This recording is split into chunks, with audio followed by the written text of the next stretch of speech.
You guys head towards the water feature. And as you guys get close, there are no lights out here. You just have the slight moonlight that's coming in. You have the starlight. About this point in time, you guys walked enough, you guys talked enough, you guys dug around enough in that room. It actually, right up above, you start to see darkness spells casting, covering the sky of the city that you can see.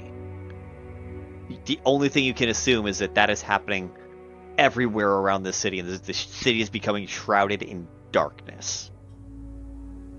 Yeah. So your starlight starts to fade. Yeah. Maethorian is going to be like, fuck. Is that happen here often?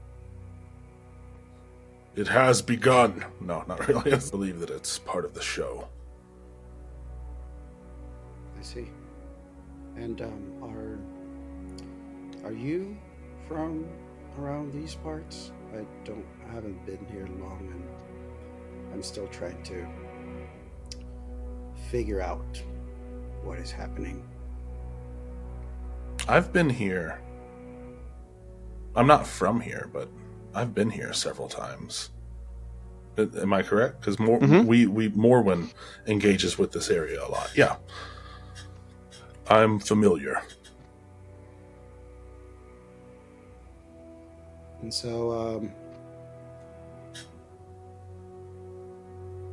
is this place and these quarantine zones and all of those things, is that gonna get any better here, or what is the idea? Define better. Well, I would say... Do you know about the 21st?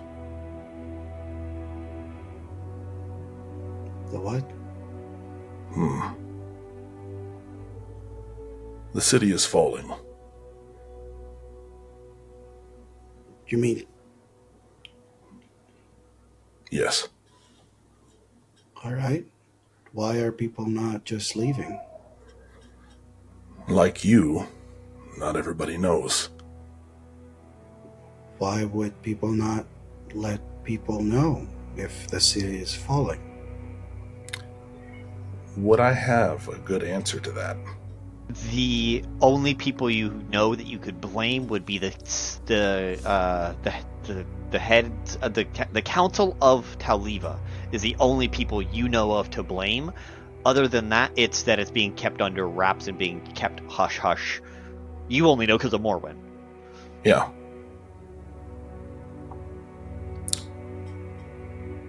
Those in charge are not telling anyone. And is that because they think they can fix it, or just because they don't want to say it?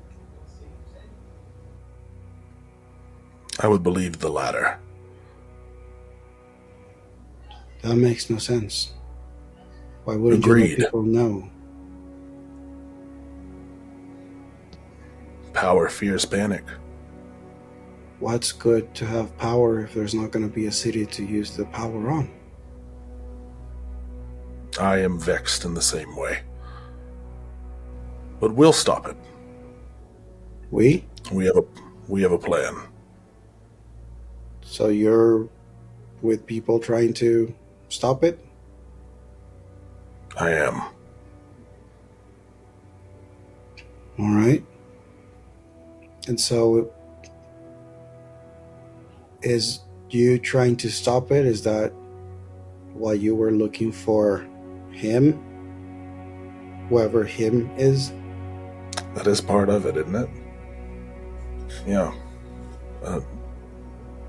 Yes.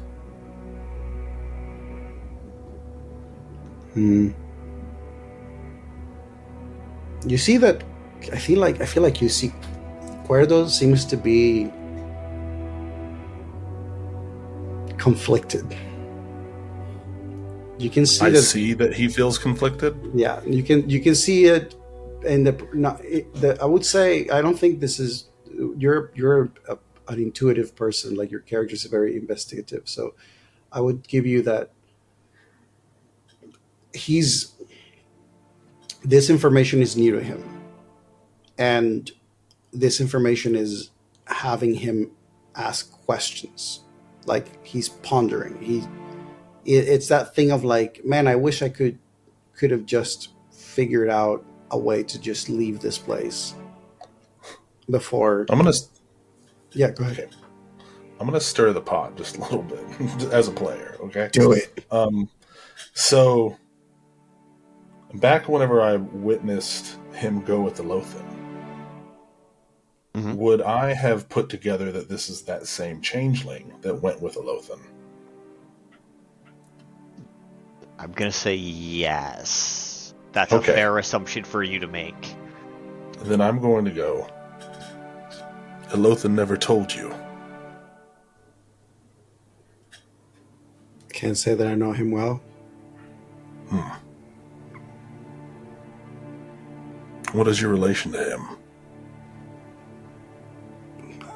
They just sort of found me after I appeared here. So not much information, just I guess some expectation of familiarity. And well, I suppose not that long ago I had a opportunity to think a little differently that I have been thinking for a while. And that it's a little troublesome when you find yourself somewhere that you really haven't been to before, trying to understand what's happening. That is understandable. And you're not one of the sick ones. I don't think I'm sick. I don't feel sick.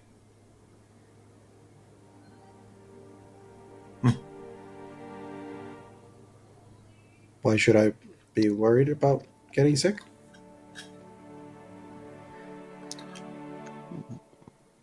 Should he? Maethorian, go ahead and roll for me an insight upon yourself check, a self-reflection check. I rolled another nat 20. I swear. I promise you. Love this. Love this. Love this. Okay, so as you were studying with with Morwen in the lab, working on the blood for so long, you remember her saying that there was changeling blood, and you remember seeing the label that was on it. And at this point, you remember that the name written on that vial of blood was Kuerdo. Oh. But you didn't put it together until you realized he was one of the uninfected. He hasn't told me his name yet. Oh, he hasn't. But you realize there's the bottle of uninfected that was labeled Kuerdo. You realize there was the bottle of... Well, that one also had some slight Triton DNA in there mixed, too. And then there was the bottle of the Shadow one, which was known to be the founder. And then the one that had werewolf blood. Yeah. Mixed with the disease. And you just think back to the blood samples, and you know the changelings are rare. You know there's not very many of them at all. So the odds of him being one of the 4 vials you got is high as hell. So he's either the founder, the werewolf, which I've already decided he's not. I've seen the werewolf, the partial Triton, or The infected one that they had a blood sample from.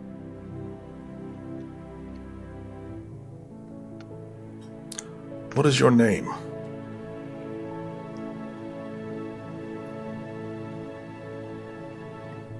Kuerdo. As I suspected. What does that mean? I've seen your blood. Sorry. I had to. It's the right way to answer that question. I feel like Kuerdo takes a couple of steps back. And his left hand is gently resting on like his belt on his hip. You can't see this because he has used his changeling ability of disguise to conceal his weaponry. But currently, he's in a more weary stance, facing you. I am Maethorian. All right, then what are you, Maethorian, doing with my blood? It was given to us. Do I know by who? I'm sorry, there's a lot of exposition going on right now. You're perfectly fine. You're perfectly fine. So you know that she got the blood from Aelothin. That's what I thought. Okay. And Kuerdo, you know that the founder drew your blood in front of the other two. Yeah. So I remember that, but I'm still being like I know. You're acting that right level of suspicious. You are absolutely on point. You're good.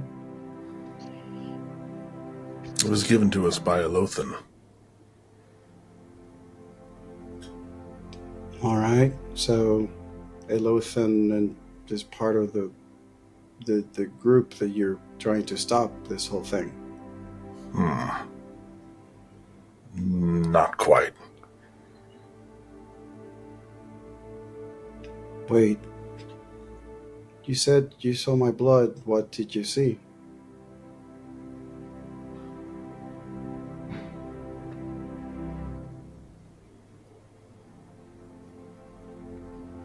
Part Triton.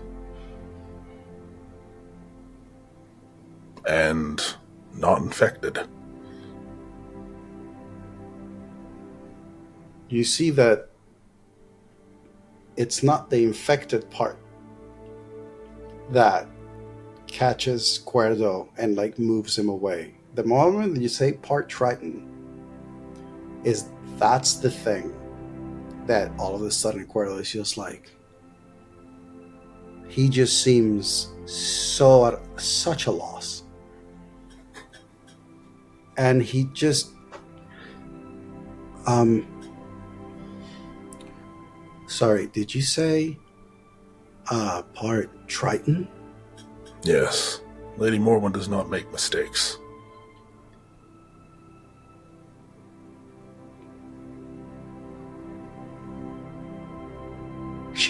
I think Kuerdo just at the moment you just see him, his hand just goes and just places a hand on your shoulder. As he looks away, just that makes so much sense. And then he just taps your chest. Just, this is a great inn. Now I can just tell them this is a great icebreaker. Because then I can just be like, hey, I'm part Triton. So how about can I harmonize with you? He just goes on this whole ramble. And now his brain now once more has sort of like done the separation. There's this association between his like memory gathering to like his persona, and his persona has sort of taken over this like significant relevance of information, and just found refuge in his like idea of the way that I can speak to the sirens, and that's why I feel so drawn to them. Oh my goodness, it's because it feels like home.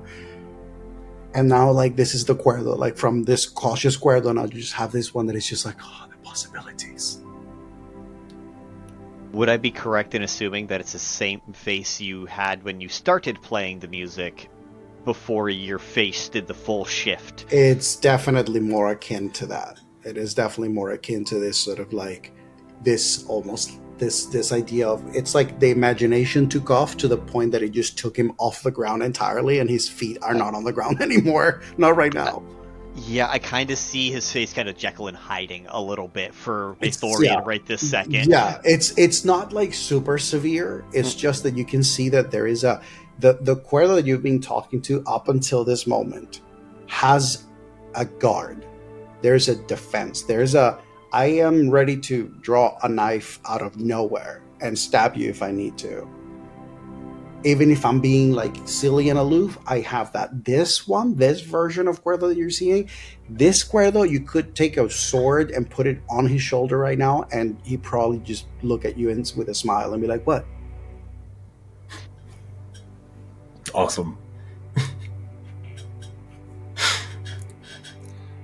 I don't know how much I fucked up just like the exchange of information just now, but I don't know how much was being kept secret. But if Maethorian was told not to tell anyone, he would have remembered. So not that I know. Yeah.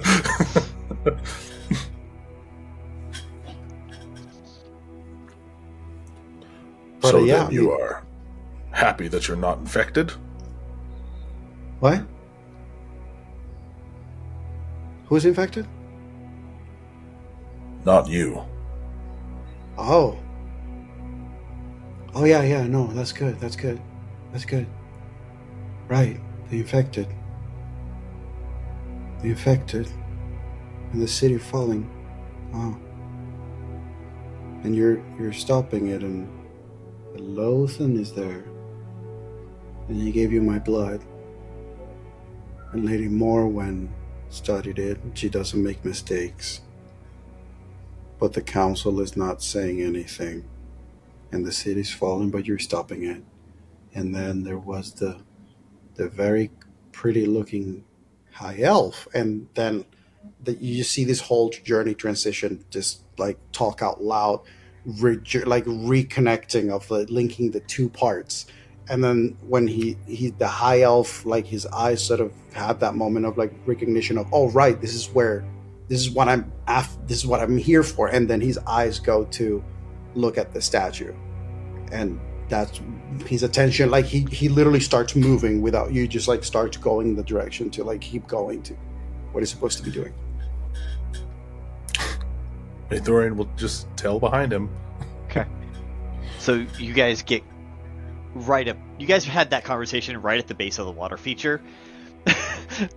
And as you guys look, as Kuerdo looks up to look at the relief, the facial statue, the relief right there, the mouth is open and actually is like a carved hole. A full person can't fit through. A small-sized one could, in theory. But you guys, as tall as you are, cannot. And the eyes are carved into full stone, and they look like they are full stone, but they have a small sheet of silver across them.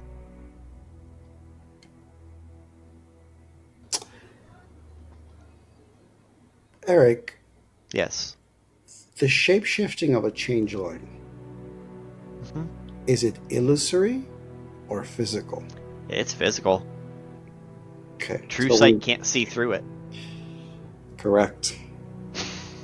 So, technically speaking, I could make myself a size small smaller. size. You very well could. Because humanoids are always small or medium, so you could easily be either or as a changeling. Correct. So, I think how high above is this thing? 15 feet. 15 feet. No obvious handholds, but like it's a brick wall, so it's like you can, but they're just not super obvious. Yeah. I think at first he would try to like find like a stick or something on the ground, like a branch or something. Okay. And I think he would just tell Maethorian, looking at the hide and everything, and just goes, "Could you help me out?" And just like signals for like a, just a little hop.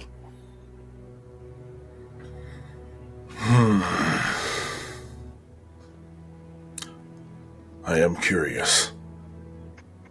I am Kuerdo.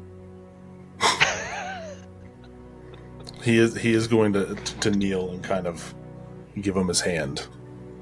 Okay. Go ahead and roll in acrobatics with advantage. Me or? No, Kuerdo. Okay. It's 33. 33? Yeah, no, that's easy. So, have you guys seen DS9?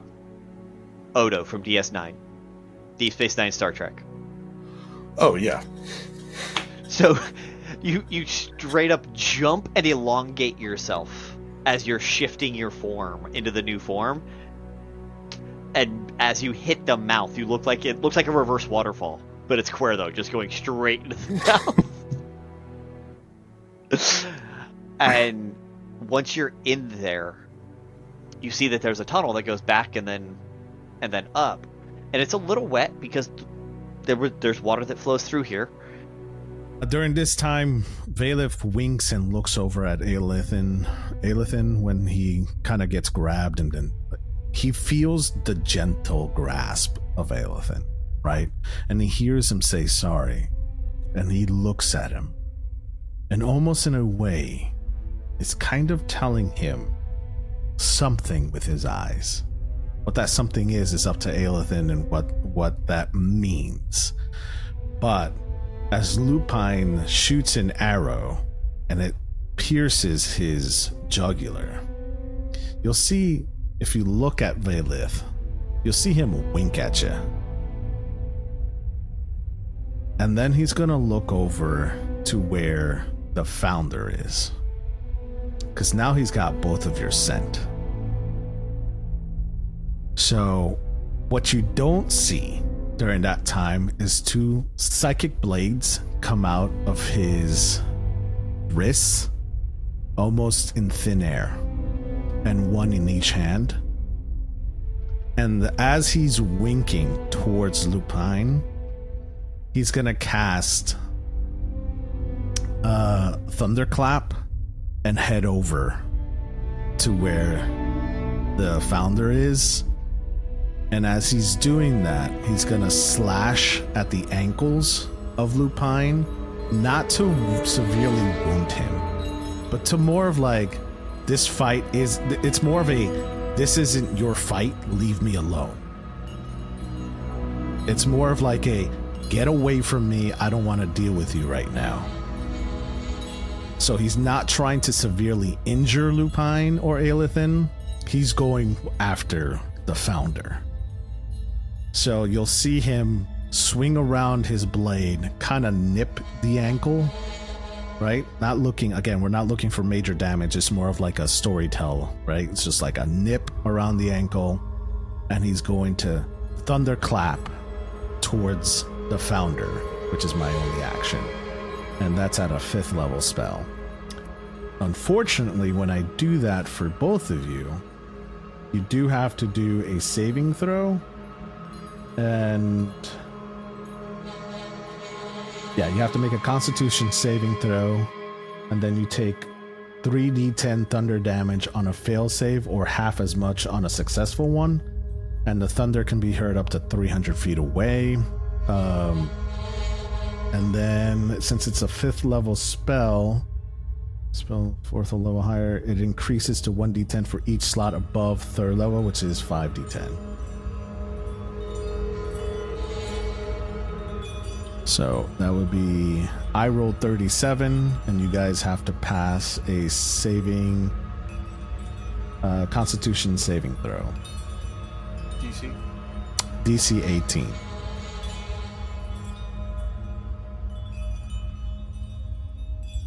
Aelothin fails and is slammed up against the wall behind him.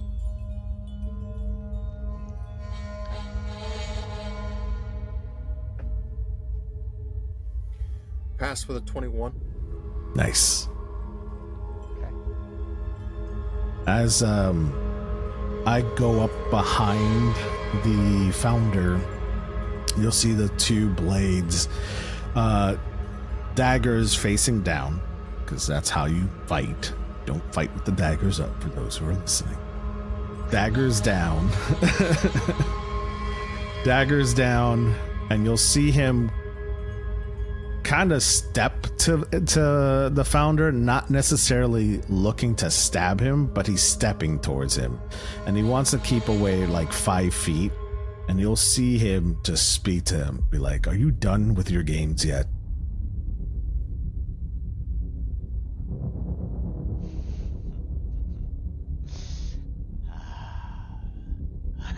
You bet your ass.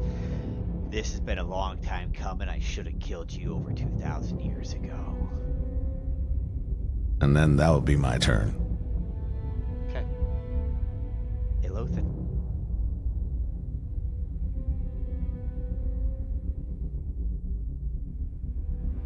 Aelothin thinks back to the look Vaelith gave him and is going to take his sweet time getting back to his feet and rubbing his bruised chest, and is actually just going to down a small health potion as his turn. Okay. No movements, no bonuses, just drinking the potion. Just drinking the potion and keeping an eye on the fight. Okay. The lair gets to go. It is going to give a flash of inspiration to Vaelith. You have advantage on one attack, ability, or 1d20 roll it makes before the end of your next turn. If you don't use it, it's lost. Okay. But you have a d20 and a D20. point of inspiration from the layer. Got it. So my next roll, I get an additional d20 roll. You get basically. an advantage. Yes. Okay. Lupine, your turn.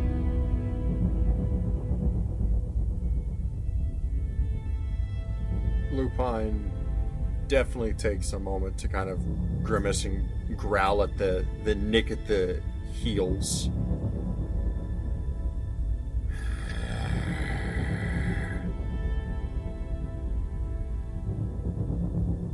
Keep trying. You missed.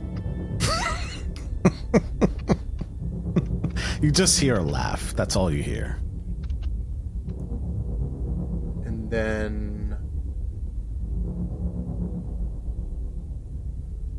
DM, how far away are we in terms of Aelothin, Founder, and Lupine? What's the distance between us? Because you were within the 30-foot range of his thunderclap, the Founder was was another 10 feet behind you or so, or off to a side. He was just outside that range, and so the Founder's up a couple of steps on the amphitheater, and I kind of envision Lupine like the next step up and over, whereas Aelothin would have gone down to the front of the stage as he caught Vaelith. Right. So the Founder is behind me Now, and Vaelith is then probably right past me within about probably 10, 15 feet probably. right now Vaelith is probably within 10 feet of you. Fair enough. I think what is going to happen is we are going to cast our spell Finger Guns. Okay. That's funny. I'm just imagining this angry, hateful, awful guy that has just been the most infuriated this whole time, suddenly changing to winking, doing finger guns, and going... Right? Bingo! Well, funny enough, Finger Guns is actually a bonus action, so I don't have to give up my action for that. Nope. So I will go ahead and cast Finger Guns. You extend your forefinger and your thumb in a dangerous gesture mimicking a gun. For the duration, your hand counts as a simple ranged weapon with a range of 60 to 240 feet, and the slow mastery property. You can use your spellcasting ability instead of dexterity for the attack rolls of this weapon. On a hit, the weapon deals 2d6 force damage and doesn't add your ability modifier to the damage. So I will go and use my dex.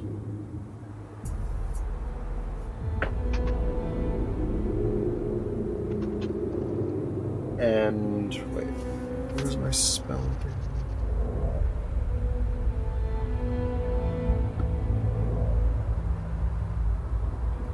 Actually, I'll use my spell instead. My spell attack bonus is better. And that's a 19. Okay. Who are you casting it towards? Finger Guns is being cast towards Vaelith. Okay. And now, just so we can all picture Lupine properly, and he's not just this was previously menacing guy going, "Hey!" Yeah. What's he actually? What's it look like when you're casting finger guns?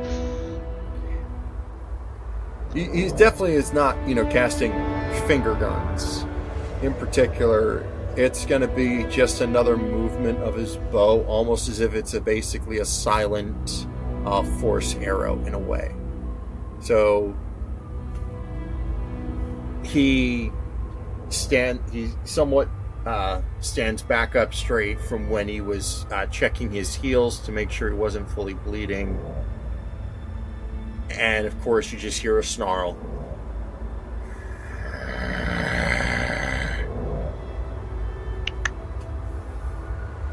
Take this. And 2d6 force damage if it hits at 19. And it is that. Yeah, sorry, go ahead. No, I was waiting for you to finish your description. I was just going to let you know that I will counterspell that. It was a cantrip, right? Mm-hmm. Yeah. Yeah. It's a cantrip, so you don't have Bonus to roll or action anything. cantrip. So Okay.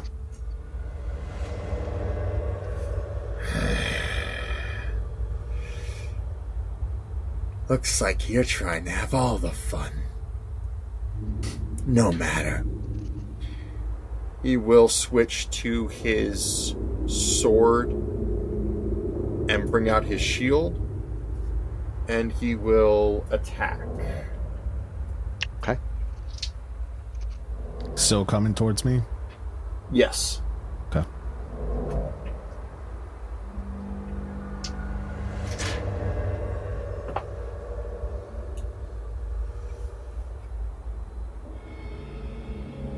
So this is attack number 1, and that is going to be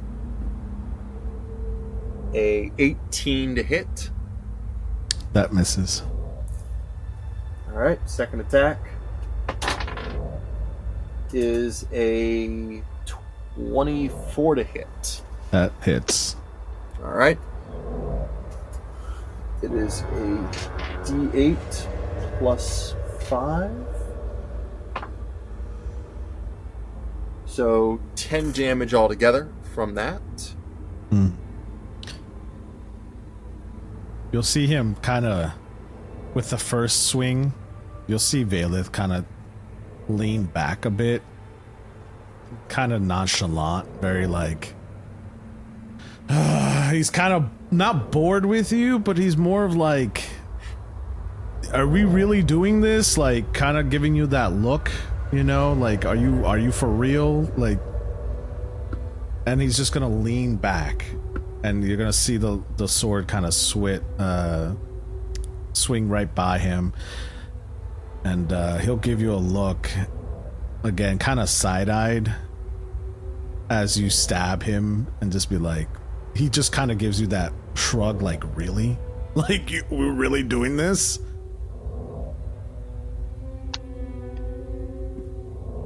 Okay.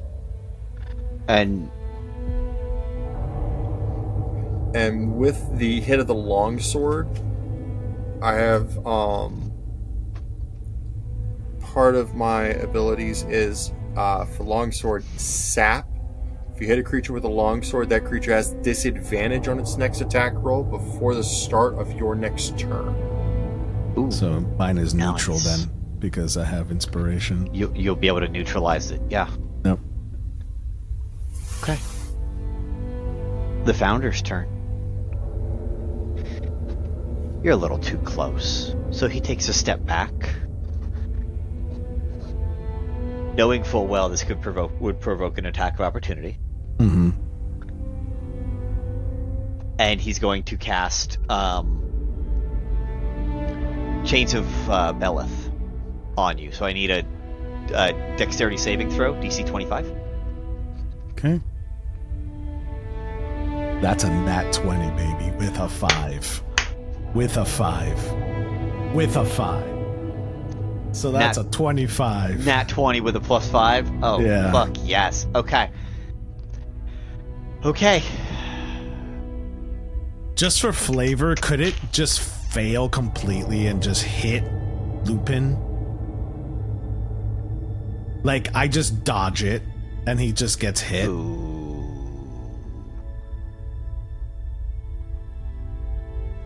You know what? With a nat 20, you can either take your attack of opportunity or you can switch places with Lupine. I will switch places. I'm not trying to, I'm not trying to fight these two. That's No. Legitimately, Vaelith doesn't give a shit about both of you. He doesn't want to fight you. So, he's gonna be evasive as much as possible because he doesn't want to fight you. This fight is not with you guys. Yeah. So, Lupine. It was centered on the square. It's a 20-foot radius, yes. However, it was designed to be this one spot because there's only one enemy on the board. He switches places with you. I need you to make a dexterity saving throw of the 25. One sec. Jesus. That's a 19. Actually, hang on. I have advantage on that. Because it's Dex, and I'm a Dexy boy. So 19 overall is my highest with my mods. Okay. So he switches places with you. You try to get out of the way because you see the chains start coming up as they were emerging, and the Founder's spell goes off on you instead.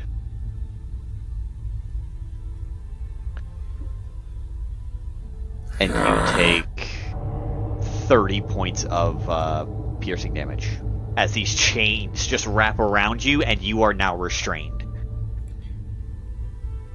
Magic weapon, I'm guessing? Magic So it is spell. Magic? Mm-hmm. Fair enough. What are you doing? You fool!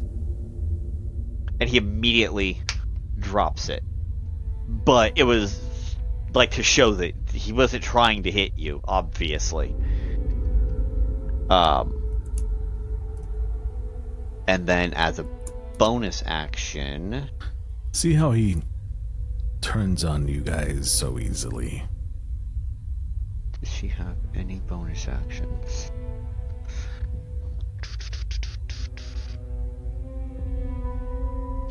is going to...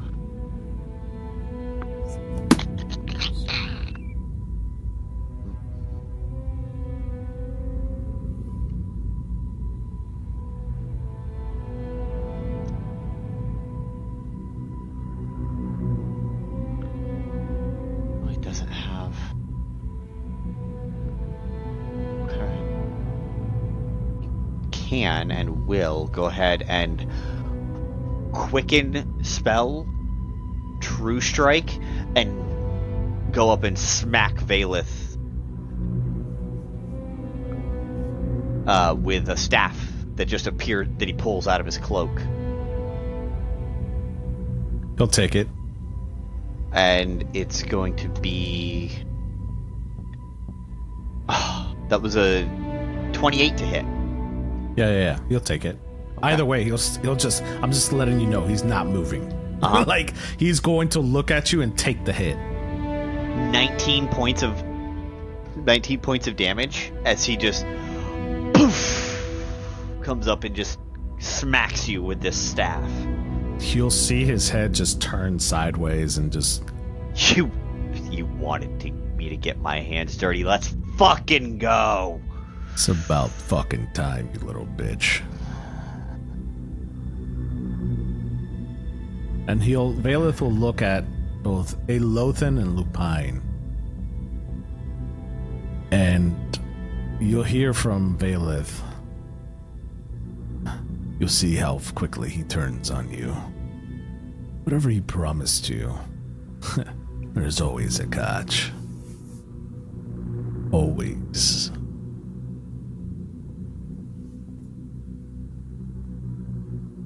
I've known this man for millennia. Look at how he treats his most loyal servant.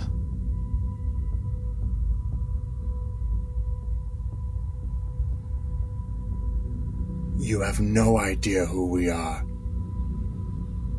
And Nor you do I need think to. You've known him the longest. You are mistaken. Now, let's not fight over who knows the Founder longest. I'm not looking to know who has been kissing at his feet for years, dog.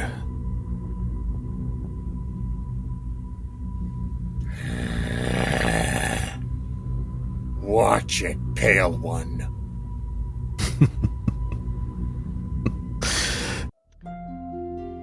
Verdeth, you're down at the probably sitting on a root of Yggdrasil at this point, because Yggdrasil has grown to over 1,000 feet. It is almost to the city. You know that within the next 4 hours, the spell's done. The ritual's done. You will have succeeded in creating a tree large enough to catch this city. If it should happen to fall.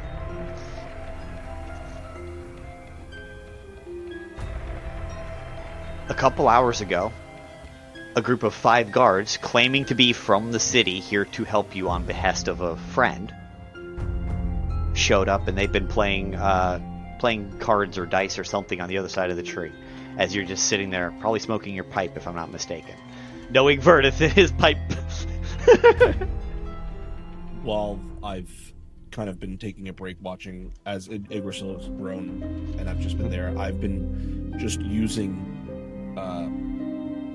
my wild shape to summon ravens, and I've had them just spreading out in the sky, and every time I need to see anywhere, I'm just flashing into the eyes of different ravens across to see.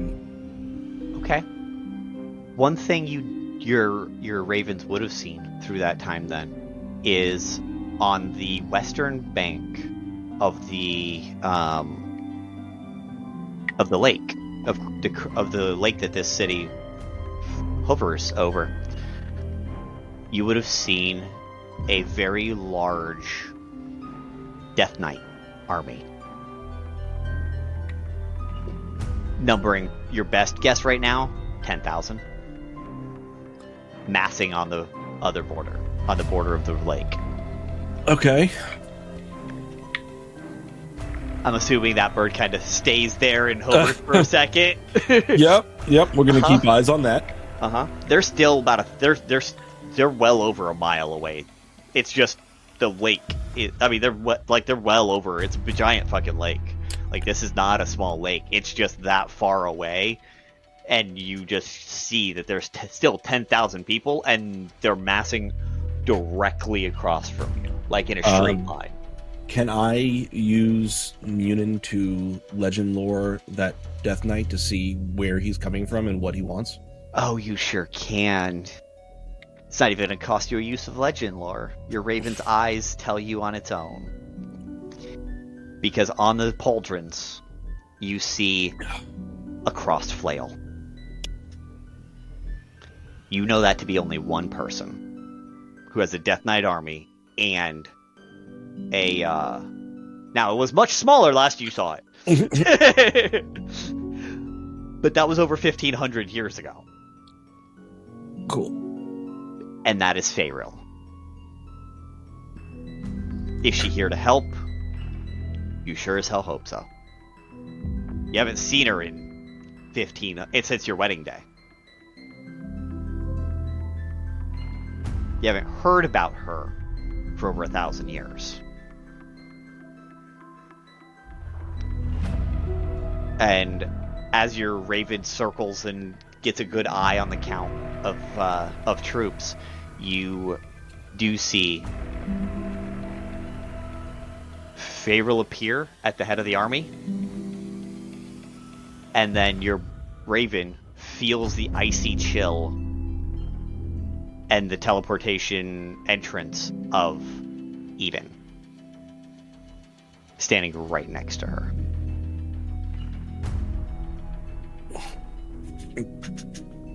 Okay. What are Verdeth's thoughts on the arrival of, honestly, what I would assume he would have thought was one of his best friends, Right. and Faeril, and this army? Wondering what Even's up to, how he's been, considering he's probably kind of mad that, we may or may not have attacked buddies of his in the form of ice titans and demigod stuff. So want to touch base, be like, hey buddy, how's it going? How's your mama? Where we're at? But yeah, good times. This would be fun. Then seeing just like the lake of water beneath will be like, oh, that's easy enough. I thought I was gonna have to work, but fine. And he'll just like punch into the ground beneath you, and as he does, the water freezes and like fists rise up, creating a bridge leading over. And for good measure, two of the Aurora strands behind him will turn to icicles, and I'd like to fire them at the guards, hitting guards 1 and 4, just with giant ice lances, being like, we have to make a welcoming party. It's boring if they don't know we're coming. If they don't know we're coming after you're here, that's on them, honestly. And just very, in quick succession, a giant bridge of, hands holding up blocks of ice is there. And Faeril, you were so focused on Verdeth that it looked like he was alone, but walking out from the opposite side of the tree, because the tree was huge across, you just see 2 guards come out, those fists pop, pop, and they die. Instantly upon being astral punched like that. And this bridge just starts in front of your entire army, which I believe is 1,000 across by 10 back. You're just a 10-person wave deep as everyone starts marching, and this bridge is supporting everyone with every step they take. And after a little while, you guys make it to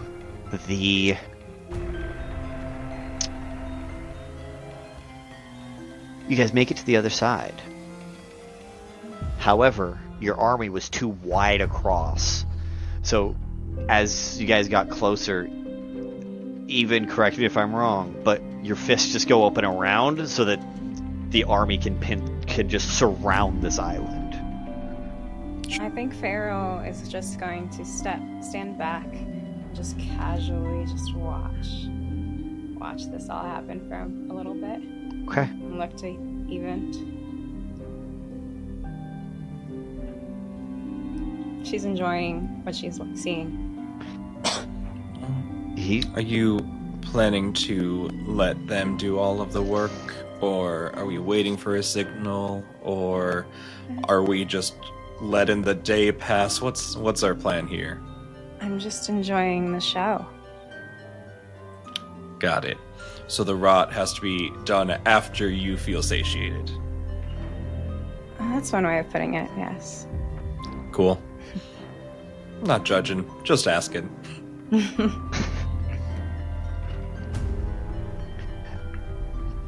You follow that up away, following the wet, and you get to a water reservoir where there is a light on and a way out beyond that.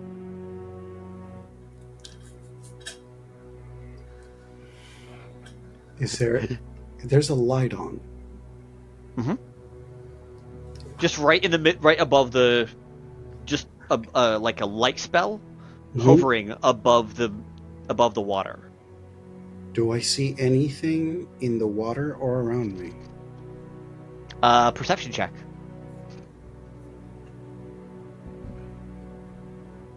Uh, 18. 18? That makes no sense. Oh, that's an 11, 8, 19. 19. Nothing that looks odd or out of place.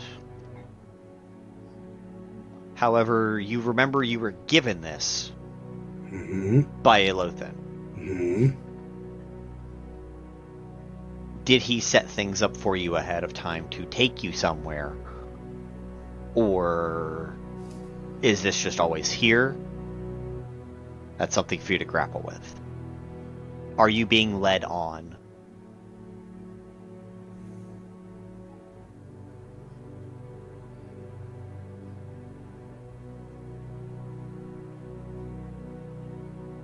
Because you know your friend can't make it through.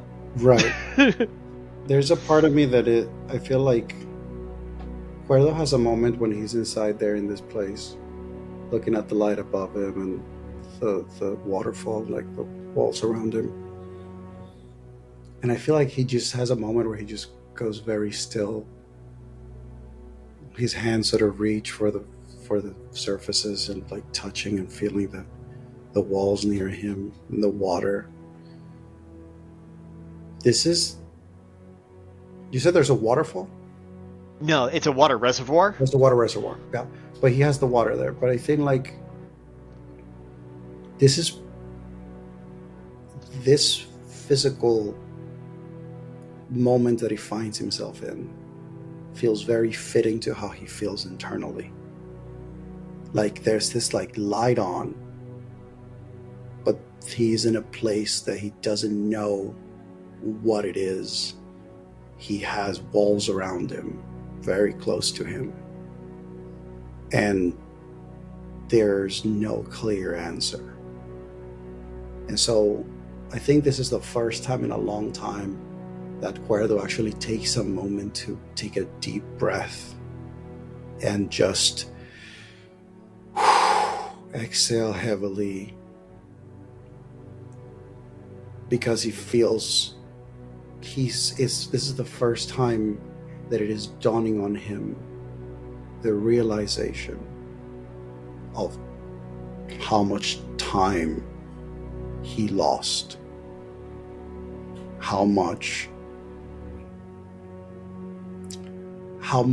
of the history that he has built for himself was built without a part of him. And I think this is the first moment that he allows himself to realize how big it was, that part of him that he lost. And there is a sense of bitterness and frustration and maybe a little bit of anger in there as he tries to collect himself.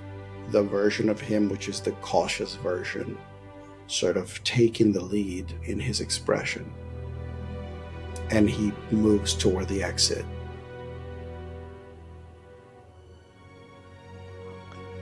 Okay. As you venture down the stairs on the other side, because you're going to the stairs on the other side, right? It's stone-hewn stairs. Each stair is its own separate block, 5 foot deep by a foot tall, like stairs, and they weren't carved here. Was not a natural. These were placed, and then they go down and they become where it actually looks like they were actually carved into the actual foundation of Taliva itself. And you get down to a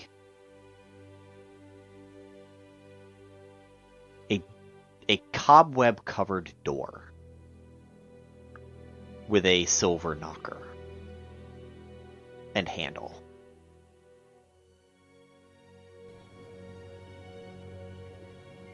I think Kuerdo attempts to get close to the door first, see if he can hear anything on the other end.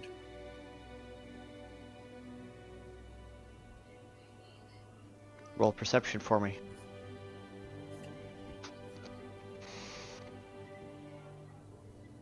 Oh, 18. 18? Okay. With that 18, you hear a still, like, you hear the stillness. Like, up here, there's a little bit of, you're walking, so you were making a little bit of the wind, you were making a little of that. You can hear your breath, but on the inside, you hear like a deathly stillness, silence. This door hasn't been opened in at least a century, probably longer, based on the number of cobwebs you're seeing. Kuerdo sort of adjusts himself, his hands going for the door handle. And there's a moment where he pauses just inches away from the handle. And he's just looking at this thing, and he's still carrying those feelings. And his hand pulls back, and next to him, his hand just turns into a fist. And this is not a moment where Kuerdo is being cautious. This is not a moment where his calculations are going in. This is a moment where he is sincerely just feeling and allows himself to feel. And he decides to just kick the door.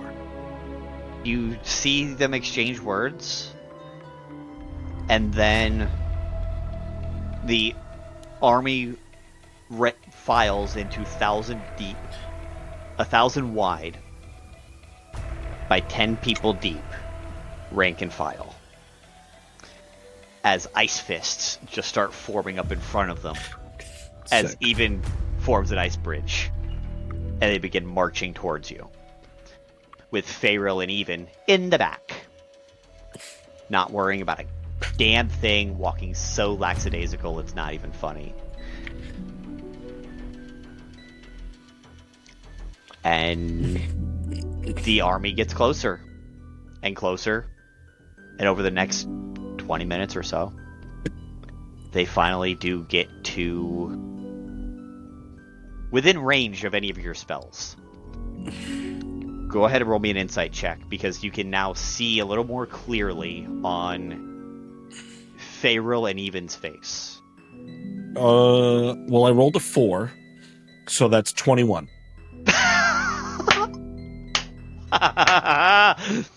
Okay. So Listen. Verdeth is not a smart man, but he knows what love is, okay? He does. He does. Miasyn doesn't. Facts. Love is once a year. For a week. Canonically.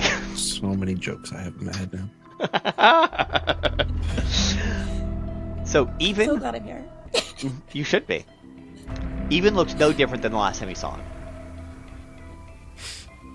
Like, he's still in top form. I'm gonna get the message up. Okay. Hey, buddy. What you doing? Strangely, you get nothing back. As your bird swoops around and looks closer at Faeril. Now, you haven't seen her since your wedding day when she was wearing her armor of Torm and her Tormian garb. Mm-hmm. This Faeril looks gaunt.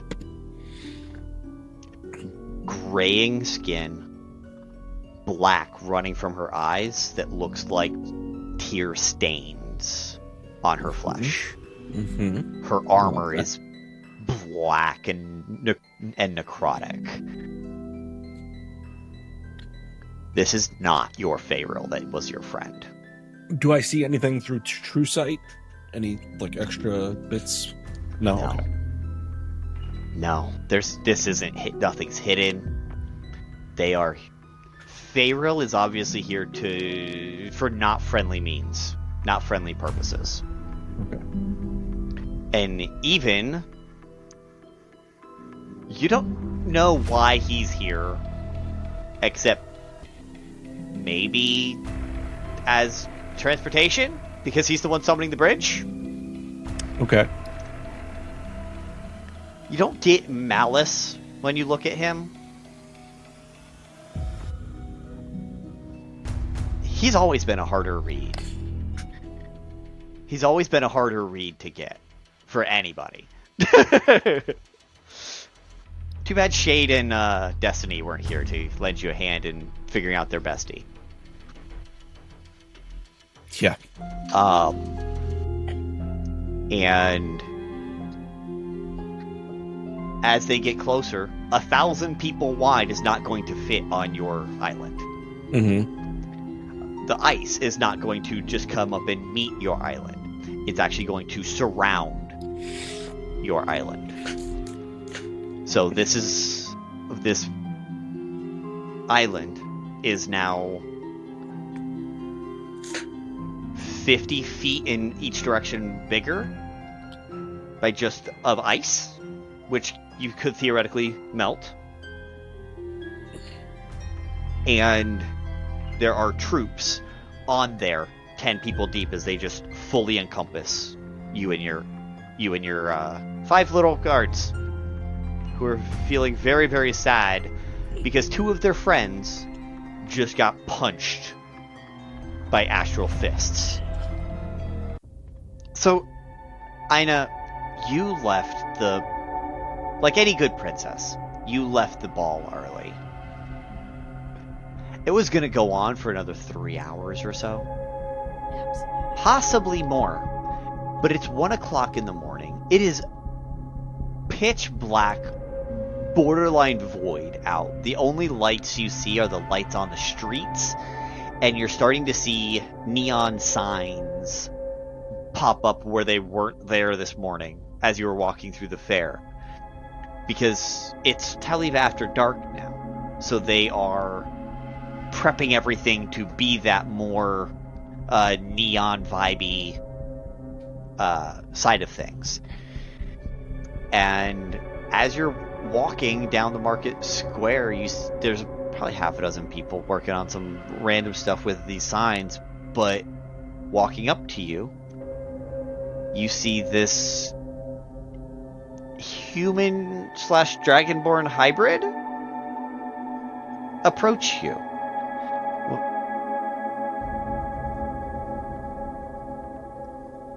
I think as he's walking up, you'd see like a very gentle mist rolling at his feet. Can I get you to make a wisdom saving throw for me, please? Why do you do this to me? I didn't even get to describe how she's feeling beforehand about all this stuff going on. No. Awesome, great. That's bad. Yeah, wisdom 13. Don't worry about it. Hey, the DC was only 26. Oh my god. So I as you're technically walking, could make it, but I don't want to. yeah, you got a half. As you're walking, you would just feel like that mist go from him to the bottom of your feet, and you'd feel yourself freeze in time. Good. We need to make sure you don't try and escape again or fuck up any other timelines. I've spent a lot of time fixing your mistakes, and I don't have time for another mistake right now. I take it you know who I am? Am I just frozen? Like, Yeah. oh. Cool. No thoughts in your head. Nice. And he'll, recede the mist a little bit, enough that if you try to run, it will go right back to you, or if you try and teleport or anything, he'll catch you again. I take it you know who I am? No? Wow. You are extremely dense. How am I supposed to know who you are? Because I've been cleaning up your mistakes, and typically when somebody's cleaning out your mistakes, you figure out who's doing it.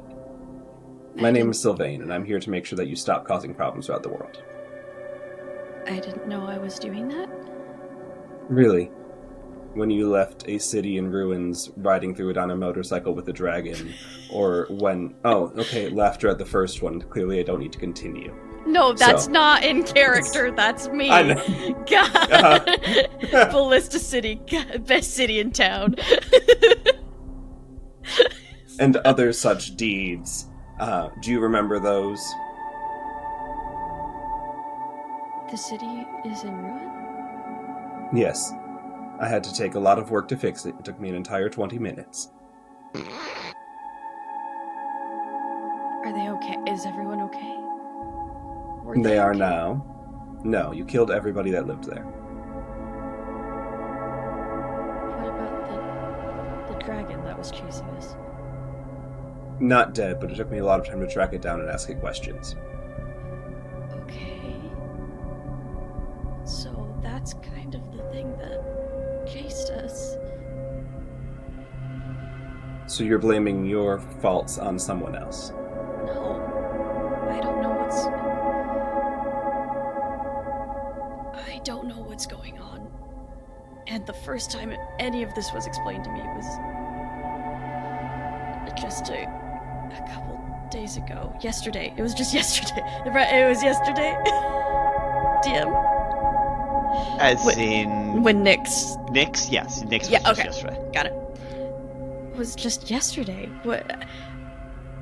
She was already feeling uneasy because of what happened at midnight with the darkness and this neon. Like, this is all jarringly new to her because she was kind of starting to get into the groove of things over here, and then that happened, and so this environment is feels very alien to her, and so walking in that has felt very eerie, and so she's very shaken by all this right now.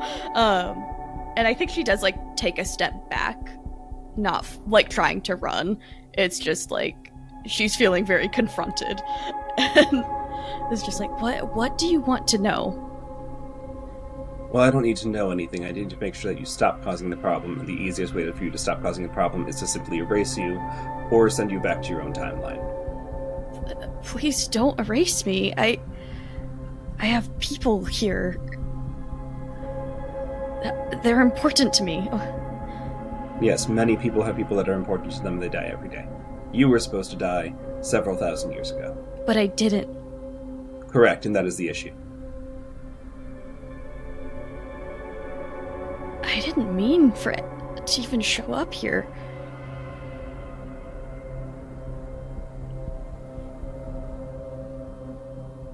I don't want to go.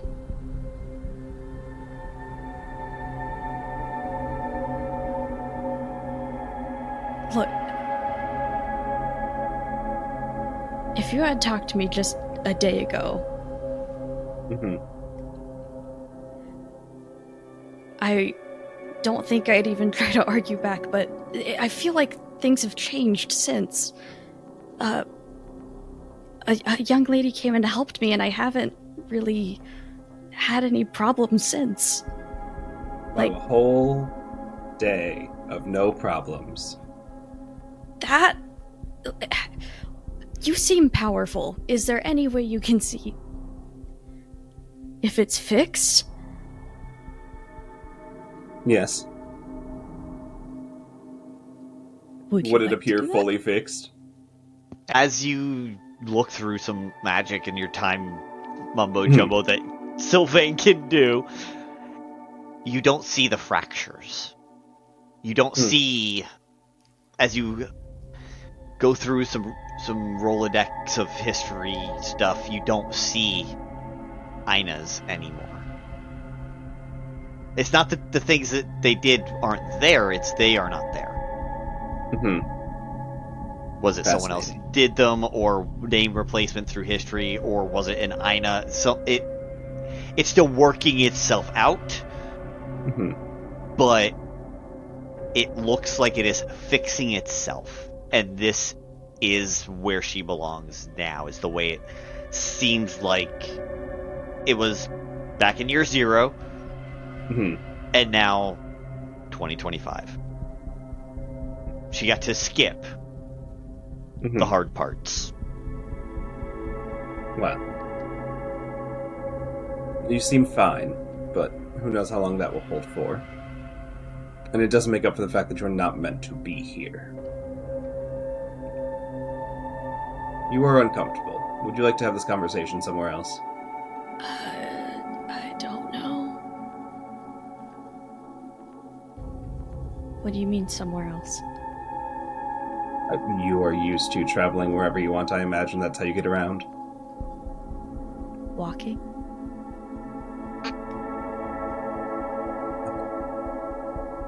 Is there something you would like to walk to?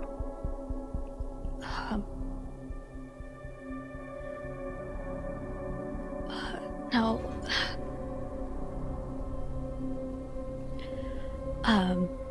No.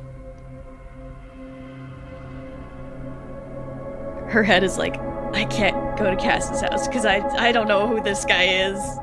And he seems kind of threatening. I don't want to take him to Cass's house where there are sleeping people. Like, at this moment, she feels very alone. She's like, okay. Whereas typically, at this point, Tommy or Lemon or Amy or Cass would help her. No, that's okay. I wasn't expecting this confrontation right now. Fascinating, as I imagine you've probably been warned about it by somebody in the past. Anyway. I haven't. What do you think I am? A blip. In time. Causing several issues, causing societies and towns to collapse, causing untold problems, and without them being fixed now, who knows if you'll cause more in the future. You do seem to have been righted, which is good, but who knows if you'll stay that way. I feel like you're giving me a lot more credit than I deserve. Then how about I hear it from your side? All right. So, I'm gonna activate the battle music here, because this is giving me a little sad, little not good vibes. Okay. I'm going to look at the closest guard that has kind of joined us, and I'm going to just reach out a hand and touch him. Like, it's going to be okay. And then I'm going to polymorph him into a dragon, a red dragon. Oh, nice. Okay. Fabulous. What age? Adult? Level CR 20 is the highest I can go for my polymorph. Let me double check. So, Red. I think it's adult. I think Ancient's at 23. Yeah, so I think Ancient's above that. Let's go with adult. Okie dokie. One of the guards just starts turning underneath of Yggdrasil's branches. Is just this one. Was a halfling. Is now slowly turning into this grows red scales on his face. 3, 4, 5, 20 times his original size. as massive wings. May I just make a one little note? Sure. I'm going to instead make it an ancient brass dragon. Okay. Because that is a CR20. And just so he still feels like he's being good. I love that. And because you're polymorphing him on the guard's turn, which is right before you, you will actually be able to control the brass dragon separately from yourself. You already have the stat block up, I presume. Yes. Aside from that, the other two guards just kind of looking or watching as their buddy, who was the short one, is now not. Right. Just like Verdeth was the short one, but he was never the short one. Because he's not.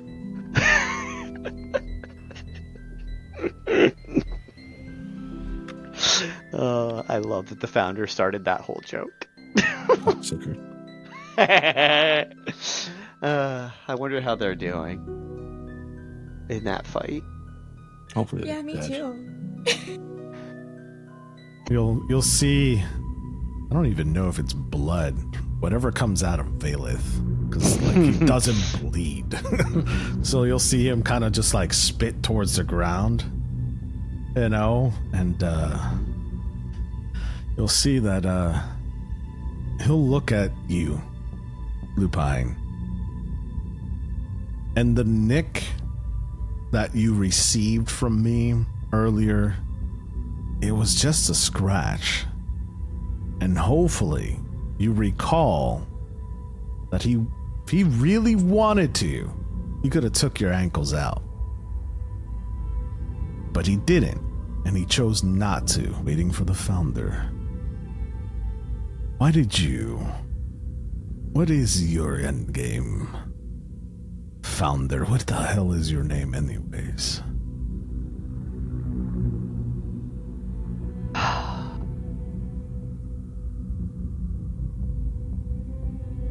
Nobody remembers my name. Why don't you remind us? Because my name doesn't matter to those who are about to die. Now, as far as my end game, it's the same as it always has been. The same, and you've never fucking asked what it was before. Why should it matter now on your deathbed? Give me the courtesy of 2 millennia worth of work. I am saving my people. Your people? Yes. And I will do whatever I have to save and cure them all. Changelings are not born to die. I agree. Don't you, Aelothin?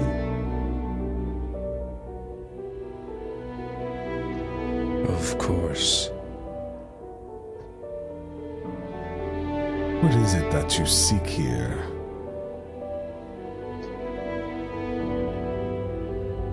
Retribution? Revenge? No. Salvation? No. Nothing so simple.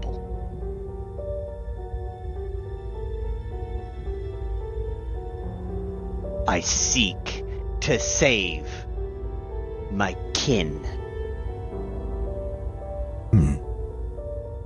You see, Vaelith, I don't know how, but I was not affected by the virus that somebody inflicted my people with. Somehow, it did not take in me. So, who else can save them? Aelothin got lucky he wasn't home when the disease spread.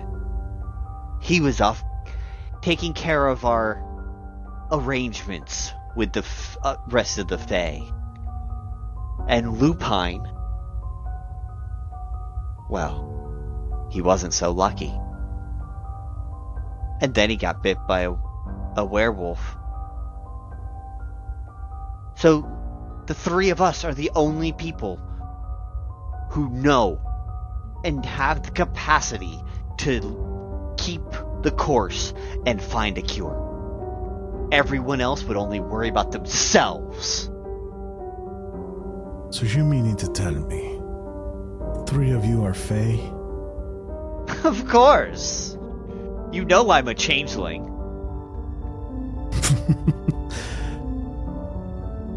Aelothin and Lupine, what you'll notice by looking as he confirms this is that Vaelith will drop his guard and you'll see wings sprout out from behind him, and you'll see that they are more of a butterfly shape, and he'll take mid-flight, and you'll notice that his pale complexion has been dropped and his butterfly wings come out and they're colorful. And you will then notice that he is also Fae. And Vaelith will look at the 3 of you. Ah.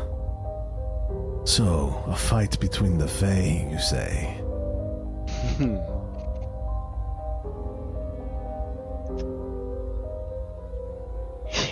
Yes.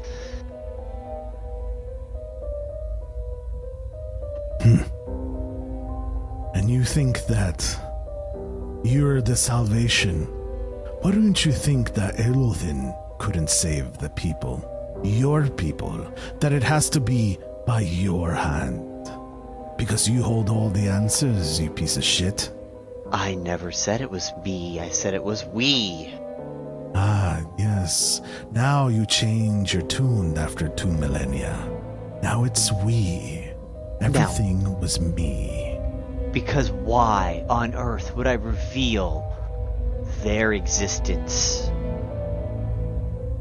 So they don't matter to you then? No, they matter to me. They do not matter to you. Vaelith, it is your turn in combat. And if Aelothin and Lupine want to jump in, this is just banter. If you want to jump in, you guys can. Yes, I am trying to loop you guys into the conversation. So you'll see after he flings out his wings, he is floating above the air. And he will then use he'll be right in front of the founder. And according to the spell, it goes in a line. Eric, this is up to you if I can change that. I think it'd be cooler if I had more control of it if it hits. If it doesn't hit, then, it's Ixnay anyways. Okay. But I want to use Agnazar's Scorcher.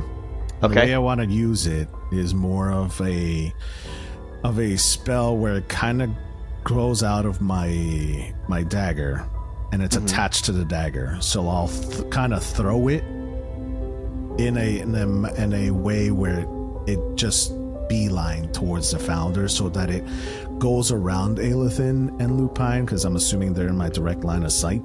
Aelothin is not in the way, and Lupine is is behind the founder at this point. Okay, cool. Well, I'm gonna move behind them, so like I'm using them as kind of like cover in a sense, but not enough where I'm within their striking distance, so that they get an opportunity of attack, but more of like, hey, I'm moving around. Mm-hmm. Yeah, no worries. You can definitely hit just the founder with a couple of different trajectories. Yeah. So I think that would be the way that I do it. And that is... Excuse me. That is just a spell.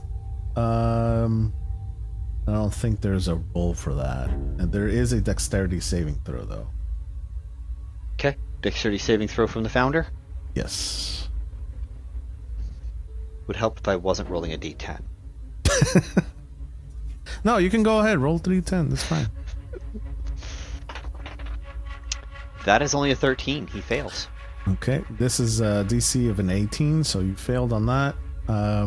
So what you'll see is Vaelith kind of just very agile-like. He hasn't been very agile this whole time. He's kind of been just using instant spells to go from one place to the next. But now you see him move around Aelothin, around Lupine, and you'll kind of see him kind of just lean up in the sky a bit. And with his right hand, he'll throw a knife that goes around Lupine and around Aelothin, missing them by miles. Like, you could tell that this spell was not intended to hit them, but they'll leave a trail of fire around that and then hit the founder square in the shoulder to injure his shoulder. And he takes, this is a 3rd level spell. You'll take 28 points of damage. 28? Okay. You see him grab the knife and pull it back out. The wound doesn't heal, but it covers itself back up with shadowy darkness. And he just looks at the knife and says, "Was that supposed to kill me?" It'll dissipate in your hands and reappear in mine. Neat trick. I thought you said we were getting serious and getting our hands dirty. What are you doing all the way over there? Aelothin and Lupine, as you see the dagger being pulled out in the darkness, kind of overshadowing him, that's the whole point for Vaelith. It's to show you he is not a changeling anymore. So I am going to continuously hit him in locations for him to show you. The camera's going to pan back to Maethorian, who's been alone in the courtyard for longer than you would think. Like, it's been at least 15 minutes that he's been gone. Maethorian has stood there and stared at the mouth of that thing. The whole he's standing back and he's staring and he's just like, okay, I can't do that. So I'll just wait here. Okay. What other thoughts? Because you've got other priorities, you've got other people to report to and all that kind of stuff. What other thoughts are going through Maethorian's head as he's got this, for the first time in a long time, moment to himself? He is concerned about when he needs to be making his way back to Lady Morwen. So that is always in the back of his head. Luckily, he always knows what time it is, so that's not an issue. And he can be there immediately. Like the very second she needs him, he'll be there. So okay. I think that this is more excuse me, him engaging in his own curiosities for one of the very, very few times that he gets to do that. Okay.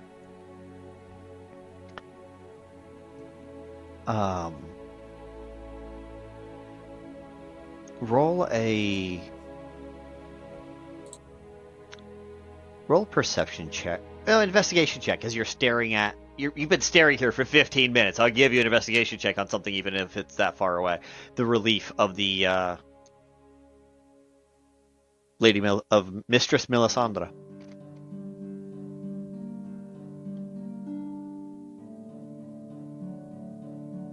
You're muted in Riverside. I said I only got an 18. Okay. All right, so with an 18, you look into the eyes, and You see in the eyes yourself reflected back. Behind you, you think you see. You're not sure. You've never been insanely perceptive, but curious and investigative is different. You think you see the form of Lady Melisandre walk through you and then away from you, and take a left at her own statue, which you took a right to get here in the first place, so it's towards the back of her statue. Okay. I think with his knowledge of magic, he wouldn't think that is terribly just out of the ordinary. Especially not in a school for magic. Yeah. And he'll follow that. Okay. Go ahead and roll an investigation check on the back of the statue. Come on, here we go. That's better. 27. All right. You see that. So around the base of the statue, you have. You see that all of the stones have mortar, except for the last one. Are you going to intentionally step on that one, or are you going to do something else to that last stone? Yeah, I'm going to, with my sheathed blade, just kind of hold that out and press it with the tip of the blade, or with the tip of the hilt. Okay. So, as you do, the statue turns around and stares straight down. Instead of looking, because it was looking to the left, or to the right, it now actually moves its legs, not rotates, but like moves its legs, animates, looks at you, looks straight down, and that stone statue withdraws underneath of the of that statue, leaving a ladder that you can fit down. Convenient. And he will descend the ladder. Okay. Anything else Verdeth is going to do as these people are approaching with this intent before anything else begins? They're like, the ice is still forming and it's still working on the surrounding of you as you're doing these spells. So you've still got a couple. How many rounds would you say I have? Let me roll a d6 real quick. 6, apparently. Oh, God. I'm going to erupting earth so many times. And okay. Just so much space is going to be just... It's a 20-foot cube. Okay. And I'm going to do that 5 times. So that's 100 feet of erupting earth. Are you aiming for the ice, the ground? I'm going to do the ground around us so I create difficult terrain for all of the enemies approaching in. Okay. Wasn't sure if you were trying to slow their encircling or not. That was my other thought. Yeah, it's going to be like because I'm backed up against Yggdrasil, so I'm going to semicircle it around, and then like 100 feet, 20. Love it. I love it. You And just then, create this rampart in front of you. Yep, and it's just tossing on anyone that was on those spaces. And then I'm going to look to the center of whatever group this is, as close to center I can get within 120 feet, which I would assume gives me complete ability to target wherever. Oh, you're hitting a ton of people. and then I'll just sunburst everyone. Sunburst. All right. What is the saving throw on that? 19 Constitution. 19 Constitution? Yep. Awesome. I'm going to roll first to see if there is a Death Knight, an actual proper Death Knight in the vicinity. I would, if I see a Death Knight, then I would aim for him specifically. Perfect. Okay, then you've got one of them in there for sure then. Purple is the Death Knight. 5s or 4s? Okay. 16 for the Death Knight. That's a fail. Okay. He is And blinded then- for a minute. There is... The other highest is a nat 20 for a 24. That saves, so half damage. Okay. Then it would be an 18 plus 4, 22. Success. Okay. And then a nat 1. Okay. So the people that failed are blinded for a minute. Okay. They can make that save every end of their turn. Uh-huh. And then they all take 45. What is this? What kind of damage? Oh, undead. I'm sorry, have disadvantage. Oh, okay. Hang on.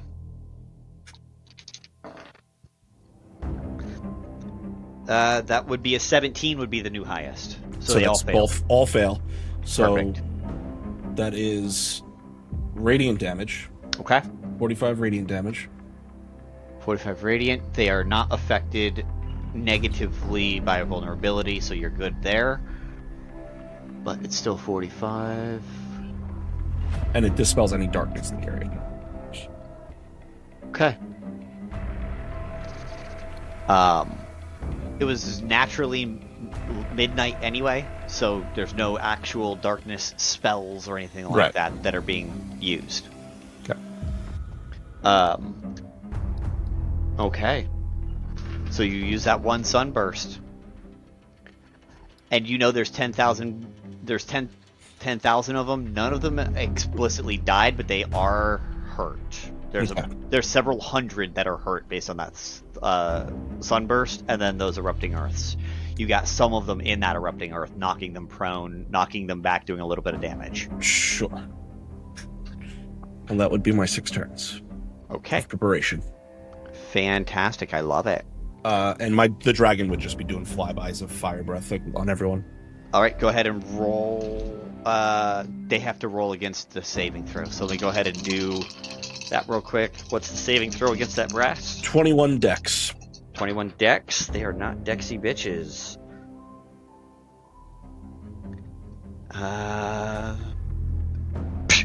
Nope. They don't actually have a chance. They have no chance in hell. They have a +0. Okay. So go ahead and let me know what that damage is. 16d6. Holy shit. I don't have that many dice, so give me a Use sec. the computer. You're good. Yep. Let's kill 1,000 of these before it begins. If you had more than one set of dice. No, you could. that's heresy. That is heresy. Here's what you get, Joe. You go and get one of those 30-pack of D6s. No, he refuses to own more than one set of dice. That's not a set. problem. That is a avalanche dice. I is a like set your of workaround. I avalanche do like your dice. workaround. I'll give you that. It's also 69 points of fire damage. 69. Nice. Nice. 69, 45. That's 4. And that's only one thing. Uh-huh. If he gets his legendary actions each turn, he's going to be wing attacking everyone along the way, which is a lot of damage too. I'm going to roll 5 breath weapon recharges to see how many times I can cast off breath weapon. Then go right ahead, and whether he starts the combat with it or not. Yep, that's a fail. Okay, that's a pass. So I get another breath weapon. Use it. Okay, that's a fail. That's a pass. And that's a pass. Okay, go ahead and roll 3 more of those then. And then I'll have you roll that one last one for whether he starts with it or not. Okay. This is just them getting into formation.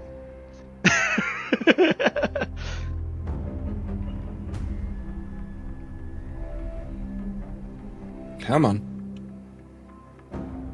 47. 47.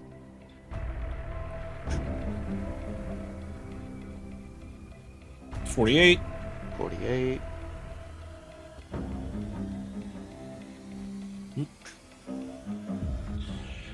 Hmm. 67. 67. You rolled really fucking well that first roll then. Yeah. Nice.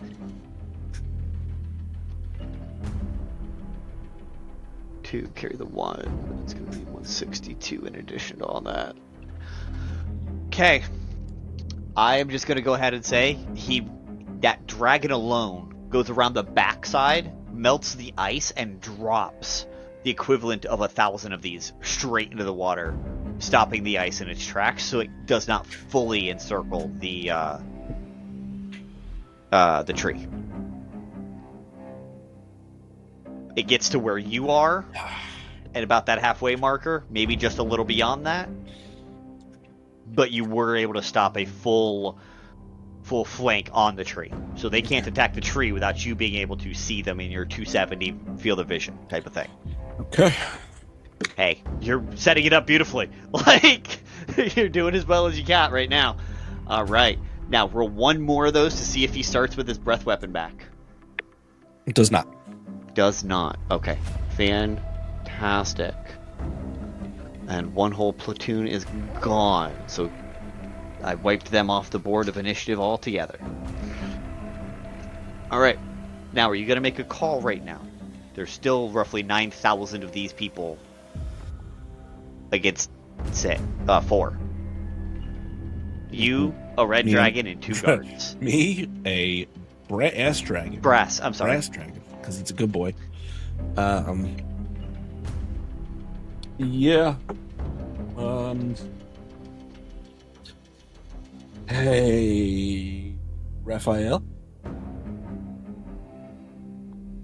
You there, buddy? Hello? Hello? I think Raphael? in the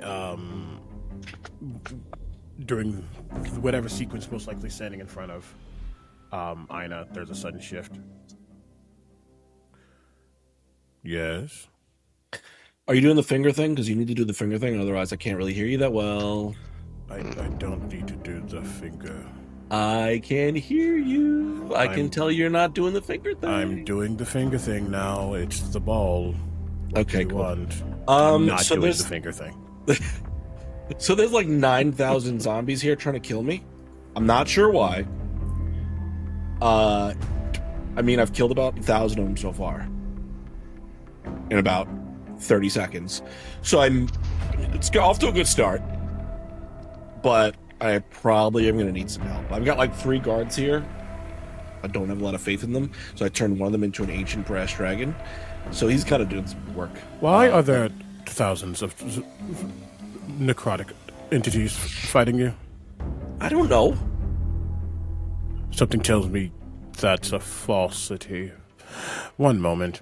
The line just goes dead. And I'll let you decide, GM, how quickly I get there. Because I would be flying down almost immediately. Okay. What is your move speed's flying is 60 or 30? 60. 60. Assuming triple movement, quadruple movement for run, as they used to put it. 3 rounds, give or take. Okay. So you'll be there soon. He didn't sound as stressed out. Yeah. So it wasn't worth the teleport. Yeah, that's exactly what it was. He didn't sound stressed out, so there's not a teleport. Yeah, he would start flying that way. Okay. And this was already after the ball had turned into a rave. So you would have already probably been on your way back to your hotel or wherever you were staying, ready, waiting for Verdeth to call. Potentially. I might have hung out. Yeah, I don't think he would leave and just wait for a call. So. Aina had left the rave. Leaves the rave almost immediately. He would have hung out in a space, but not necessarily gone home. Perfect. But honestly, this is probably when he does stuff with the essence. Between that and that and coming down. So I like that. I like that plot. So you and now a large-sized Draven are flying down. Isn't Draven moving a little faster than you? No. No? Okay. Yeah. I didn't make him the dragon. I'm making the Drake, to be fair. But no, he does not have. That's perfectly fair. That's what speed is I do. Okay, so you will be 3 tick marks until you are there. Perfect. Verdeth. Now that they have gotten to a point. I'm still on hold.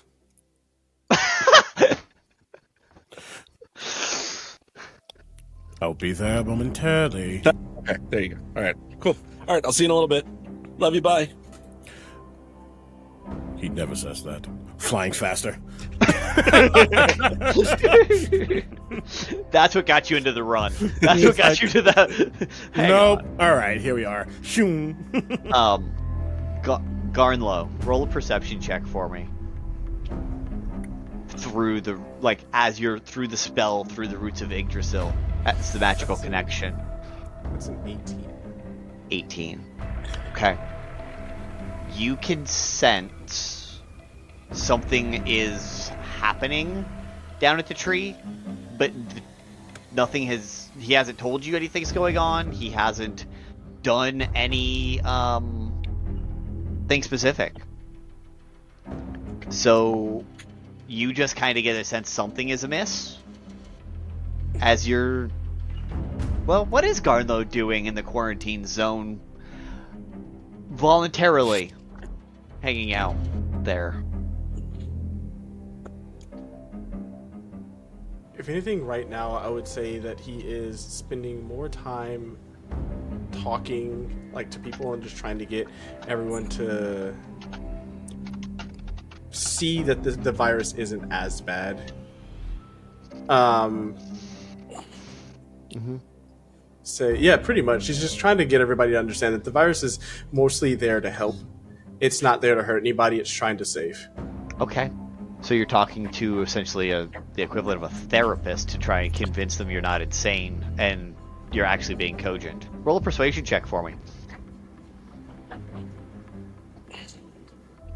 That's a 36. They rolled a 1. They actually let you touch... They actually go to shake your hand and say, okay, prove it.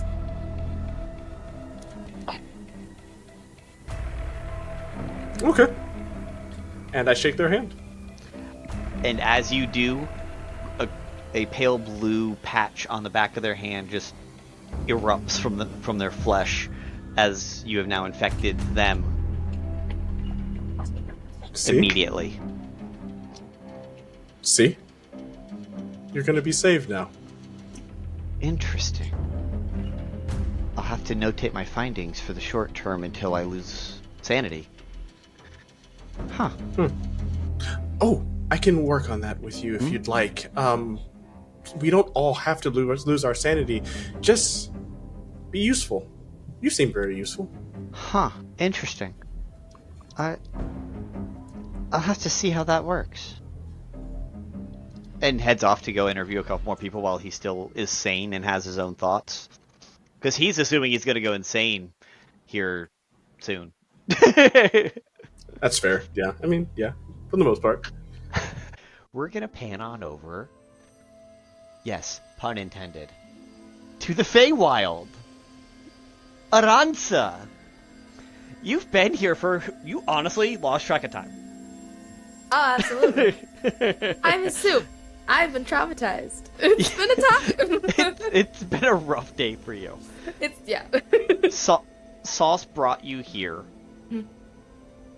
Or sent you here. Exact mode of transportation, little question marky. You're not sure whether she ever set foot back here or not, but that's irrelevant. And when you got here, it was a party. You immediately were run up to by this satyr in a chef's hat with an apron on and a sandwich on a plate that was bigger than your hands could wrap around.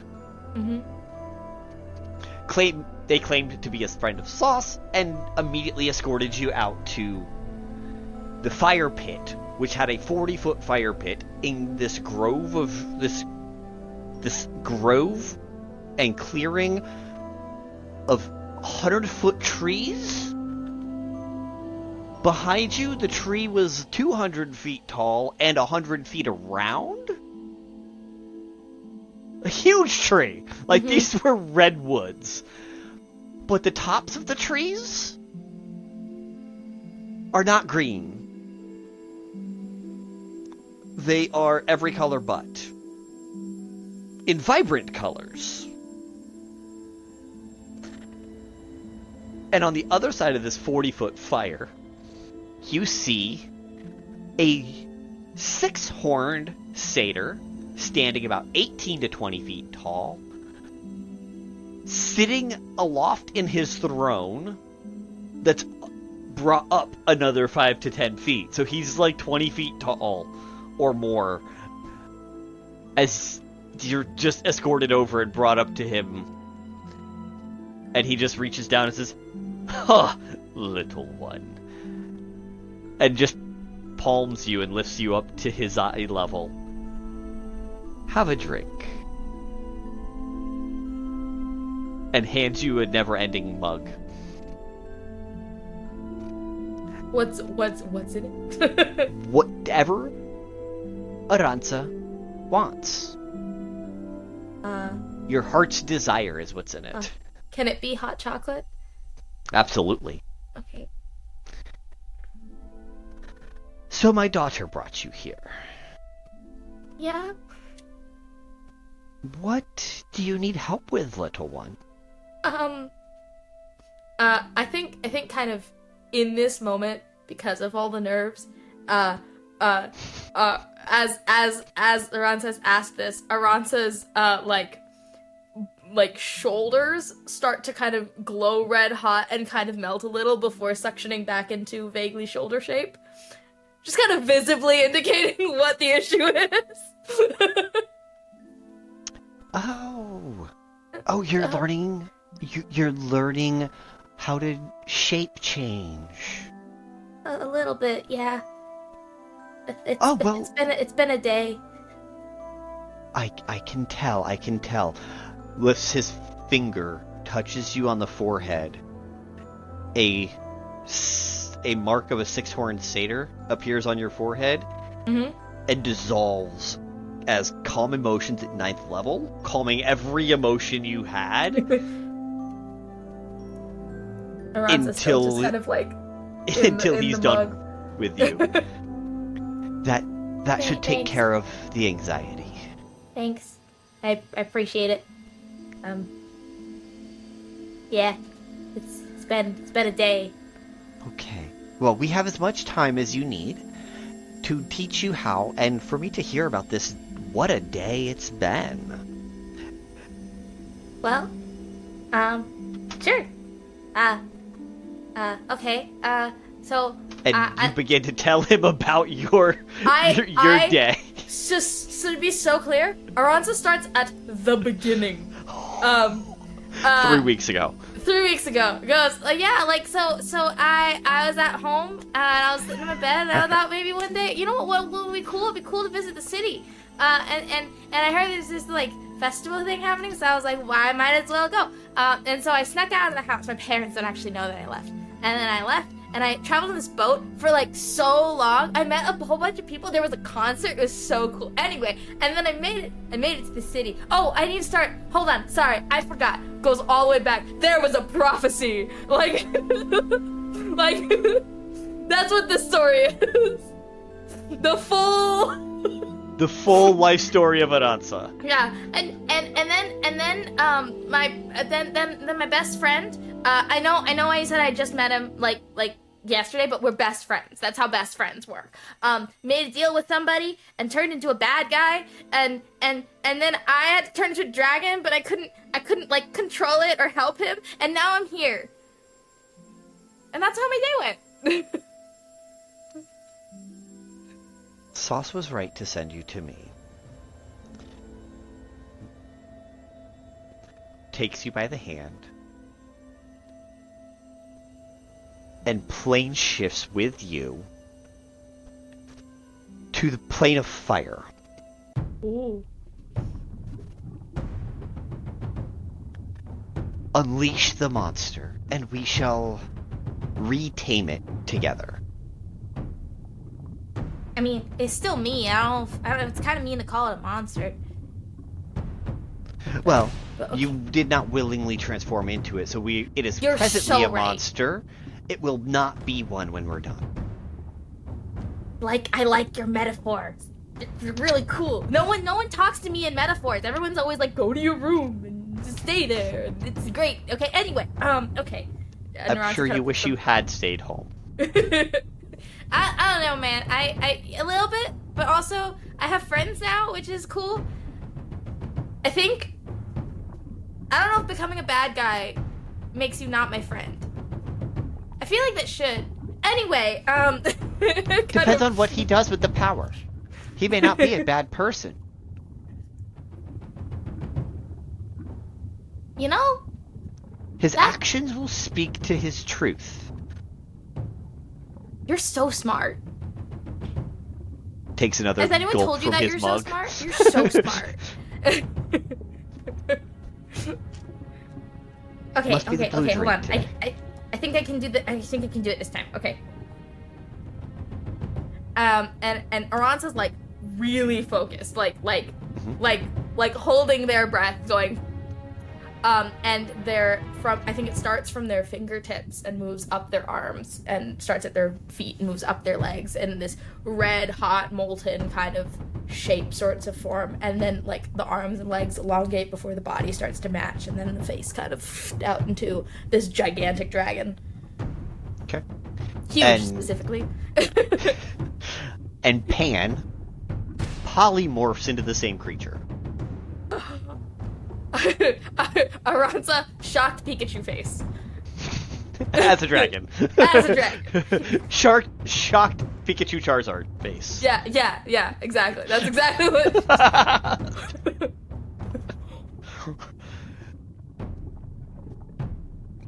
So, now let us begin. Okay. Harnessing its power and harnessing your form. Mm-hmm. Which would you prefer we started with? Power or form? I feel like form, just because like I feel like I keep running into things. Not that I've had much time to like be, but also I don't want to accidentally hurt people. Okay. Begin training montage. And it's just it's you and him practicing turning back into yourself. Mm-hmm. And I think in this training montage, the thing that becomes really clear is that Aransa is very fond of the start stretching into shape kind of deal. Mm-hmm. And so like they start stretching, and the parts that should be like stretching become red hot and molten and start looking like literally like bits of lava kind of stretching into shape. And they just are really fond of that particular technique of becoming Lorg or becoming small or like changing a part of them or whatever. Mm-hmm. And after form, that only took about an hour. You mastered form. I'm a prodigy. They were the You're prophecy. You're also druidic. This is true. I do this. So that part only took you guys an hour. Cool.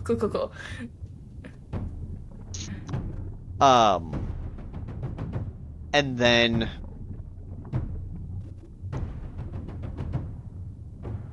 the next thing he works on with you is power.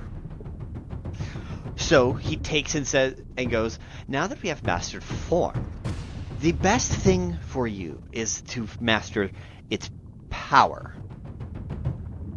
Okay. So, for power, try transforming just your arm. Okay. And Wisdom like, saving throw on this one with advantage because fantastic. you just mastered form. Wonderful.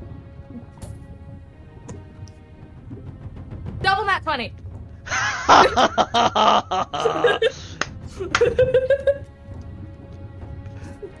Perfection. Perfection. Your arm transforms into a huge size version of your arm. Mm-hmm. And looks like the full-on dragon's arm. You look at it, you have full movement over all the digits. It's so cool. And he hands you a rock that is designed for a huge size and says, Okay. Now break it! I the other arm and just crush. And you would roll. Now you're going to roll an athletics with the dragon stat block. okay. Fantastic. Just a straight roll. Mm-hmm. Athletics is dex or strength? Strength. That's strength? Okay. Dirty 20. Nice. You're Yes. able to crush it. You're not used to using your physical strength in that way, but you are able to crush it after a moment. And he's like, good. Now, for the pièce de résistance. I don't speak French. That's okay. It was Summer Sylvain. It's okay. I don't speak Sylvan. He then shifts his head only into the dragon form and says, now, we will learn fire breath. Shift your head and remove your arms back to normal. They kind of like Really, really big head, really small body. That's okay. The arms kind of glow red hot and shrink back to shape. And Aransa kind of cracks their neck a little bit and then goes to like make the like roaring kind of rah. And as they do that, the jaw literally stretches and the rest of their head kind of follows suit into big dragon head. Fantastic. Right now, I'm very much you picturing do not have that one to scene roll. from Moana with Maui with the head of a shark and body. Correct. Yeah, that's Correct. the vibe. That's the vibe. That's Right the now, I'm vibe. just like. That's exactly the vibe. But because of the double nat 20s, you no longer have to roll to do isolated shifting Bet. because you got double nat 20s. Like, I'm gonna reward the amazing rarity of a double nat 20. It's so wild because I was just sitting here going like, sure, I'm rolling twice, whatever. How often does it turn into a double nat 20? That's, you know, Not normal. I think statistically it's what, a 1 in 400 chance? Yeah. Like, it is not an easy feat. Yep. So, Alright, cool. you're able to just transform the head. And so now, even in Aransa form, you can shift your head and use the breath weapon or breath weapons of the magma dragon.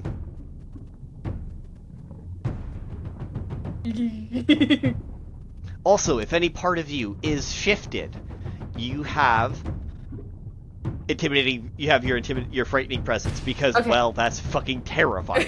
cool. Good to know. I think Aransa takes a sec of like, whoa, this is really cool. Okay, and then like, kind of tries to, but it's like they're experiencing a little bit of a transition in that they still feel like they're in the Aransa form, but like they're being instructed to breath weapon, and so they're attempting, and it's like all really awkward, but they're just like, like it's not like the movement that they're making is not intimidating or scary at all. It's just like you look like you're struggling to balance, actually. You have a big head and little arms. Maybe this plan wasn't thought out so well. but they're able to like successfully which surprises them, and then they kind of like, oh okay, this is great, I really appreciate this is a lot better than nobody else explained anything to me. Everybody else was like, put your dragon, and then left. One of them literally receded into darkness. It was kind of creepy. Tell me more about this person who receded into darkness. Shadow magic is not a very common occurrence. Well, they had like a cloak thing, and they were really creepy, and they like talked in my brain, but not out loud. And they said some creepy words to me, which I can't remember right now because it's been a day. But yes, you've had a rough one. But like, it seemed very like weirdly. Someone said something about a founder. I don't know. It could be. I don't know who it is. It was just some dude. At you mentioning the word, the founder, or the founder, his eyes get big. Was I not supposed to say that? That bastard is still alive. I mean, he. Most people are alive when I talk to them, so I guess so. Yeah.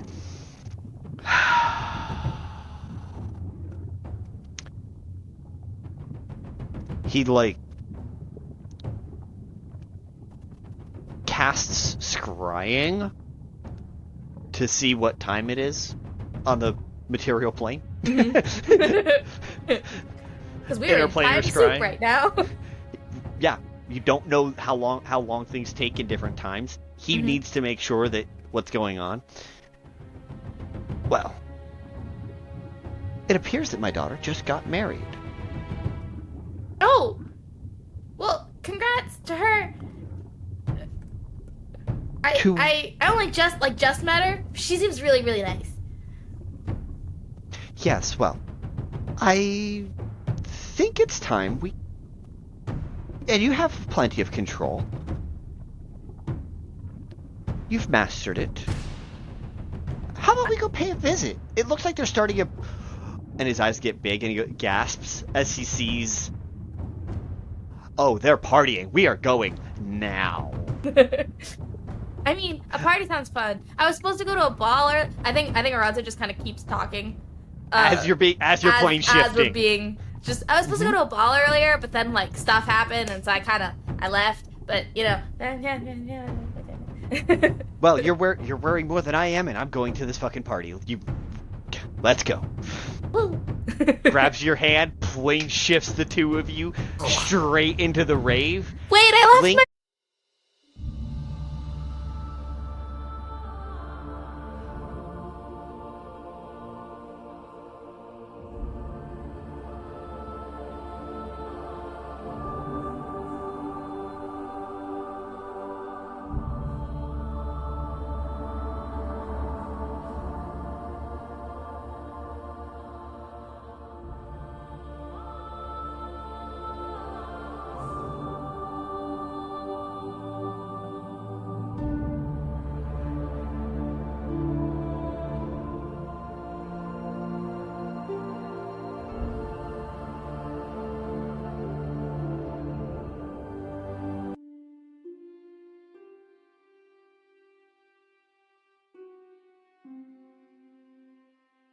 Are you looking for your next adventure to get lost in?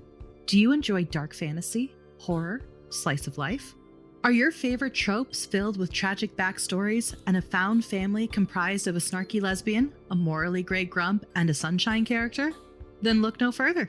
Tune in to Tales of Three and follow the adventures of three unlucky strangers whose fates collide when they accidentally stumble upon a plot to destroy the world as they know it. Throw in some forbidden magic, a slow burn romance, hidden identities, and some devastatingly beautiful baddies who will stop at nothing to keep our trio apart.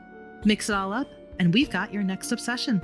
Tales of Three, a Rainbow Dice Club production, is an all-queer, Dungeons & Dragons-based podcast that airs on Fridays. Find us at Rainbow Dice Club on most socials and at Tales of Three wherever you get your podcasts.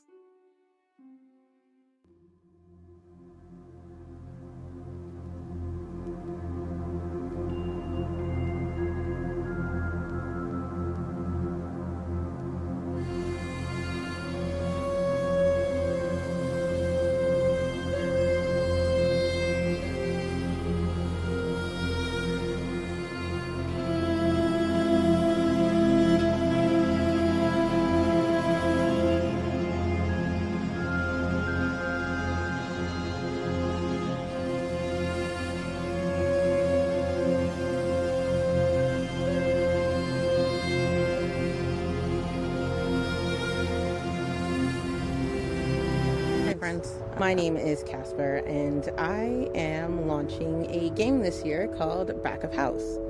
I'm launching it through my company called Casper Haunts, and I created this company with absolutely no money. So I am doing a fundraiser February 4th, 5th, and 6th with a bunch of my friends, where we're going to play a series of food and restaurant themed one-shots where the audience can vote on best dishes or give advantages during some of the epic food fights, and tickets for a raffle because I will be raffling prizes.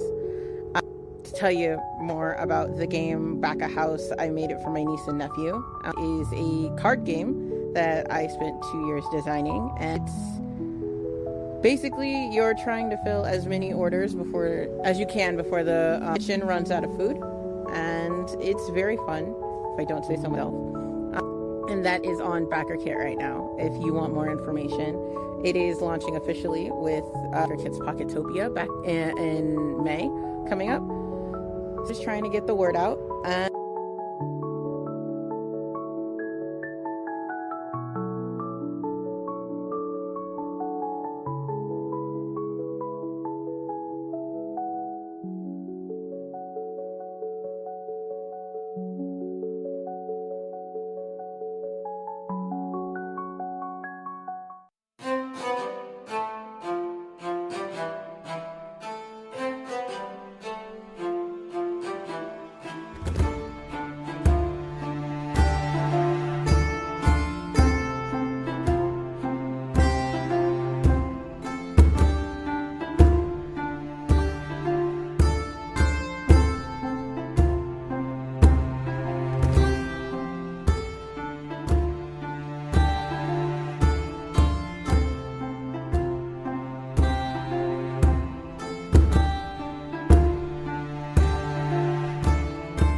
This January, the Ballad of Hard Work will begin.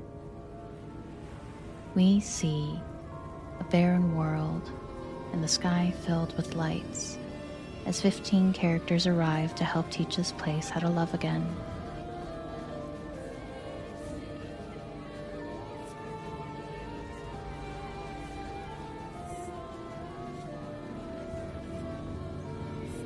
This January, come along with us in The Heart is a Dungeon as a different type of story begins.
Are you looking for your next adventure to get lost in?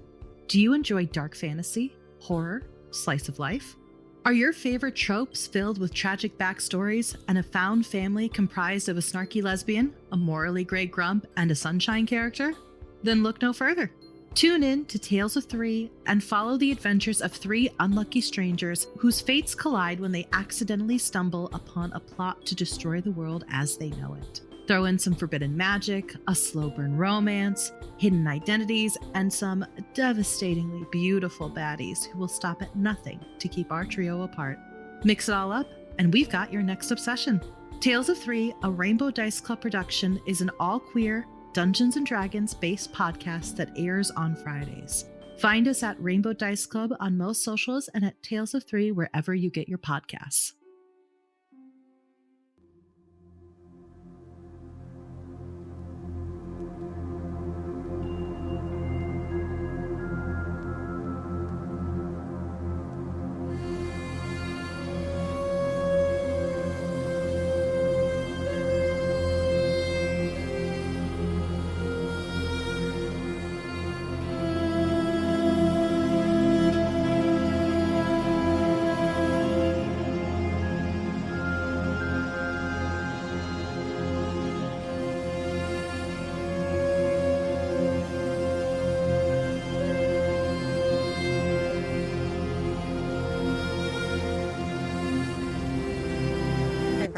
My name is Casper, and I am launching a game this year called Back of House. I'm launching it through my company called Casper Haunts, and I created this company with absolutely no money. So I am doing a fundraiser February 4th, 5th, and 6th with a bunch of my friends, where we're going to play a series of food and restaurant-themed one-shots, where the audience can vote on best dishes or give advantages during some of the epic food fights, and tickets for a raffle because I will be raffling prizes. To tell you more about the game Back a House, I made it for my niece and nephew. It is a card game that I spent 2 years designing, and it's basically, you're trying to fill as many orders as you can before the kitchen runs out of food, and it's very fun, if I don't say so myself. And that is on Backer Kit right now, if you want more information. It is launching officially with Backer Kit's Pocketopia back in May, coming up. Just trying to get the word out.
This January, the Ballad of Hard Work will begin.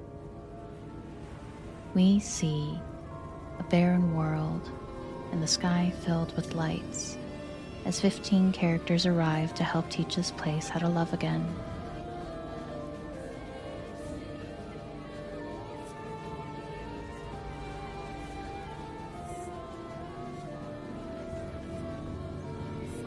This January, come along with us in The Heart is a Dungeon as a different type of story begins.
I would die to cure our people.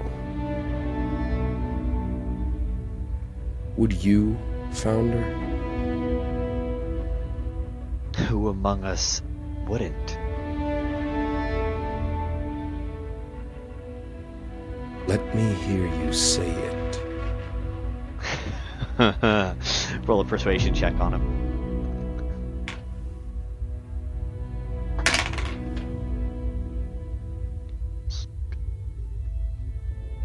35. He only got a 14. On the insight against that. He's rolling like shit on skills right now. I would happily give my life for my kin. The lives of the millions will always outweigh my own. That is why we've spent 15,000 years looking for a cure. Yet we are no closer, are we? We have had many failed attempts, that is true. But we have never been closer than we have been right now. Then who is responsible for all those failures? And who's responsible for our current level of success? I don't know, Aelothin. Who would you say is responsible for our success? I am. Huh. Interesting. Interesting. That you say that. It is indeed. Because the cure has been found. Oh, it has. Let me guess. All the last you need to do, Founder, is die. Is that it?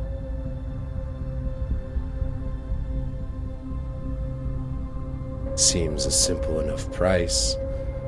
And you were Aelothin, willing it's your to turn. pay moments ago. Aelothin, it's your turn. As you're doing all of this, it is your turn still. I'm walking him down, climbing the stairs to get up to him as we converse.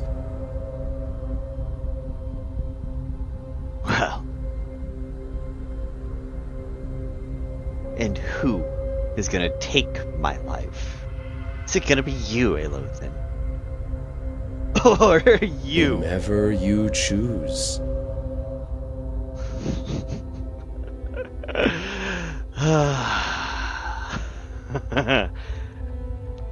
Well, isn't this a turn of events? First, let's deal with the vampire. I'll turn to Lupine. If he would not die to save the rest of us, what sort of leader could he be? A terrible one. A selfish one.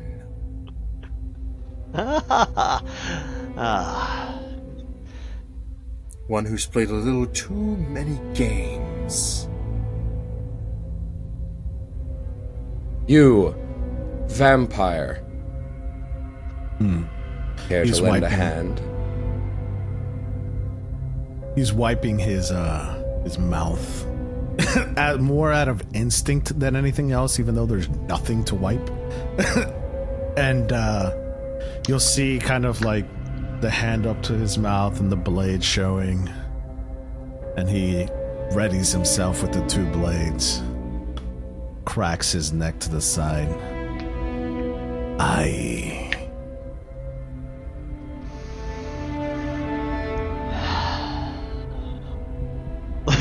Well, 3-on-1 sounds fair to me.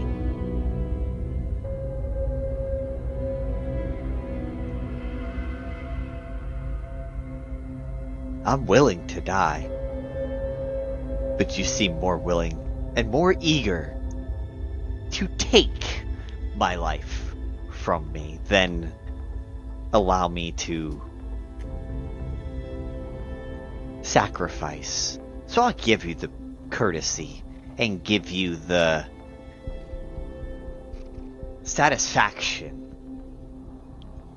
of my death, if that is what you earn. I take no satisfaction in the death of a friend I've known for thousands of years, Founder. Then let's settle this after he's done. Why? Because he needs to see his family. He deserves to see them after thousands of years. I've kept him trapped in the material plane for 3,000 or more years. I think it's time he gets reunited, don't you?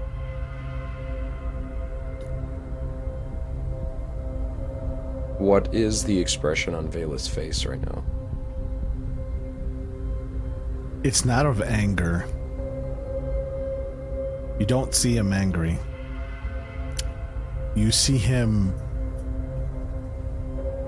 saddened, but not angry.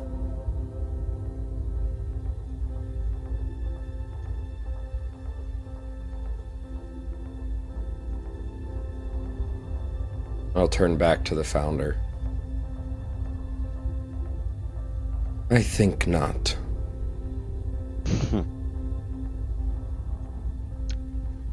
If you wish to die by your own hand, then by all means do so. I am always here to help it along.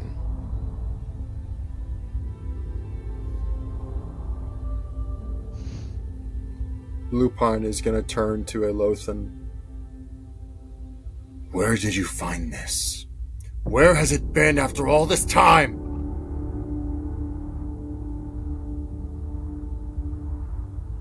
And why haven't you Trust found me, it sooner? friend. Trust me, friend. It was found yesterday. Who hid it from us?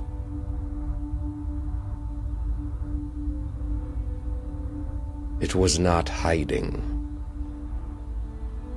There is no one at fault.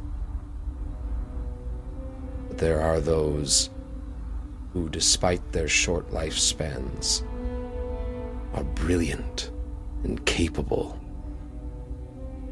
And sometimes all one needs to do is ask for help. Then why must the Founder's blood be the one spilled?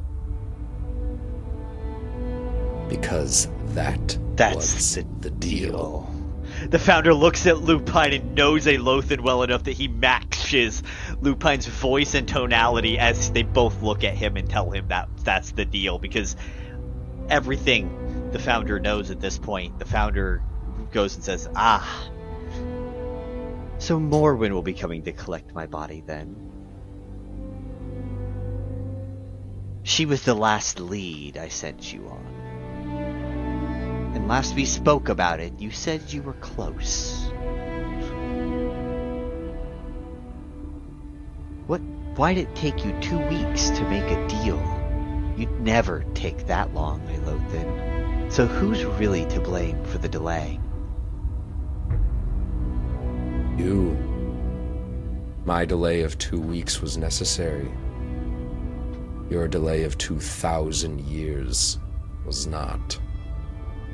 Oh, you think the meteors were my fault? They were the biggest delay in our plan that pushed us back another 2,000. We almost had it. And now we do. Yes. Now die for it, or we will never have it. So he's gonna go ahead and real quick, I think he has, yes he does, he's going to go ahead and pull his staff up as a legendary and just cast Detect Magic. And he looks over and he sees and realizes there's a little mote of energy on his shoulder. He's like, oh, hello, Morwen. You care to come out and play? Do you come to collect your prize? If you show up now, Solarian can collect his too. Vaelith is right there. And he turns his shoulder so that they can see Vaelith.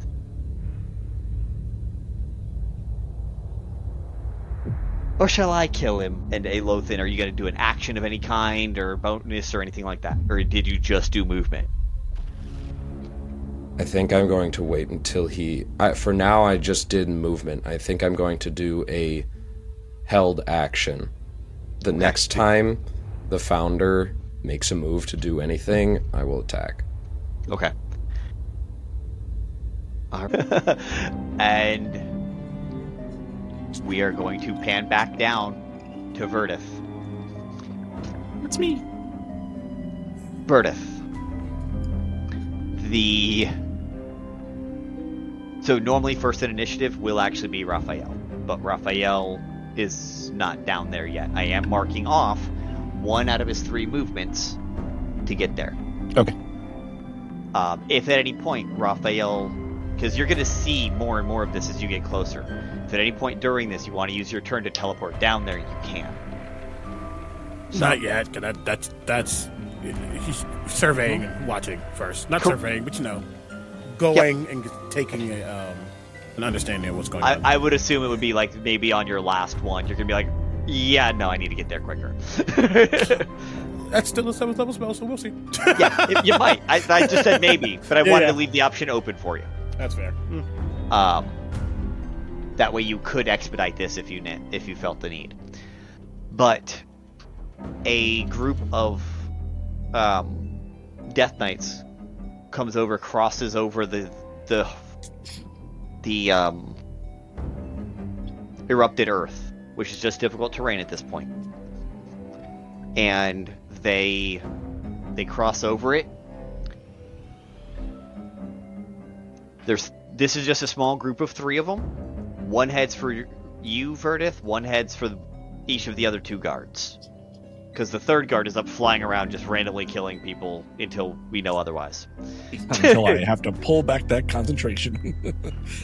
Sorry, Val.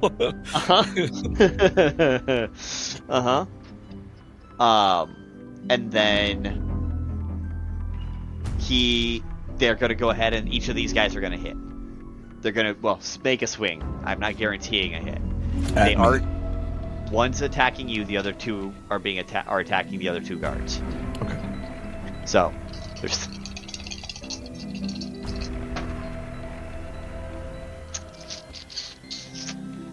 Well...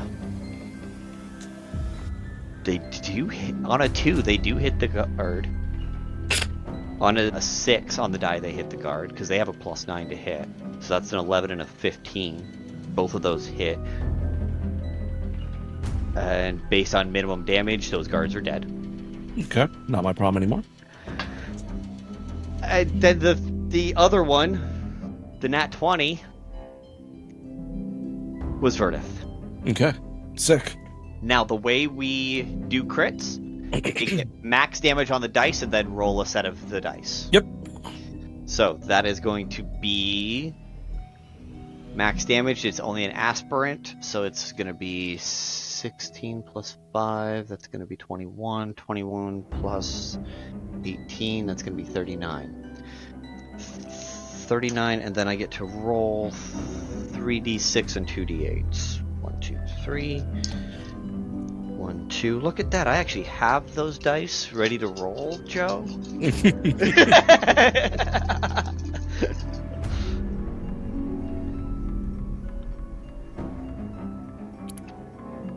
And then 14 plus 8, 22.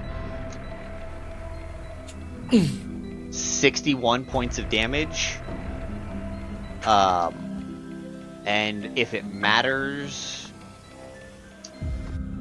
there is necrotic damage mixed in. If it matters, let me know. I don't believe so. Okay. No, I'm immune to status effects. No actual damage types. Fantastic. One other thing. 61. Yeah, 61. The other thing I'm doing, because they're having to cross this this barrier you've created, they're only going to get one attack if they have to cross the barrier to get to you. You only have a multi-attack of 3. Okay. So they're nerfed on this first round because they're trying to figure out, they're trying to get over. So each first attack is only going to be 1. So you've got the one guy right there next to you. He crawls over.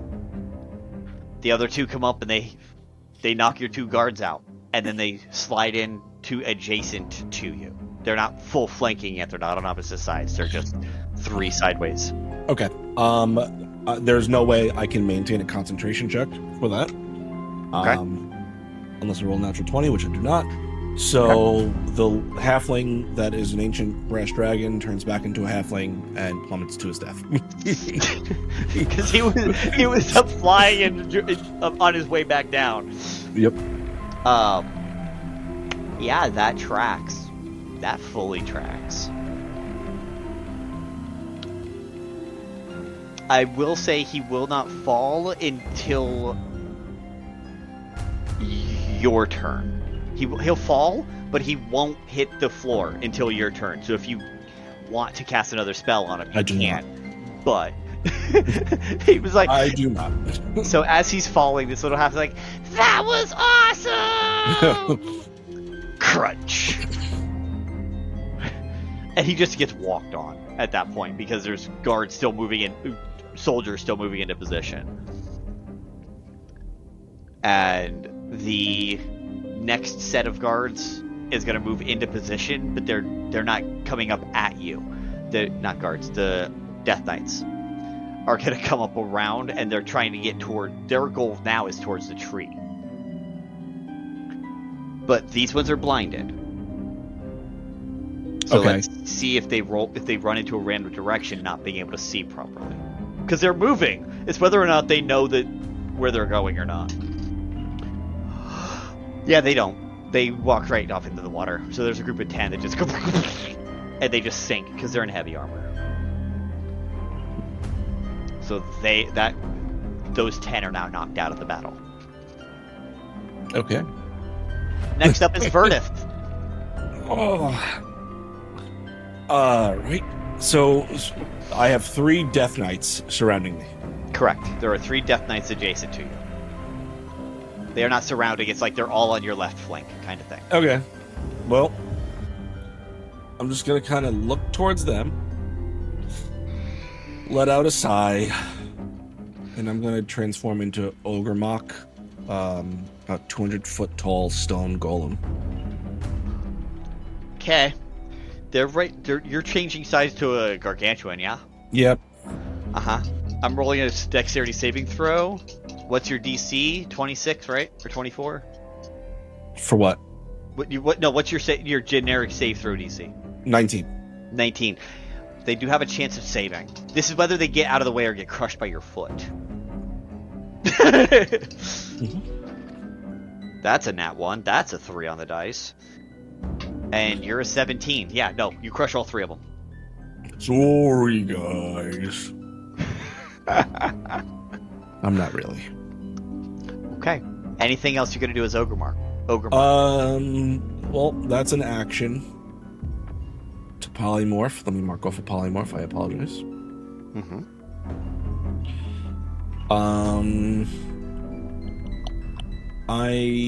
That is going to end my turn. Okay. That is my last 4th level spell. I'm out of 3rd, 4th, and 8th. Nice. Because I had to mark them off from all the spells I've cast so far. Yeah, that's going to end my turn.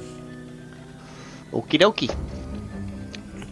As the next group of still blinded Death Knights is going to try and make their way to navigate towards the tree.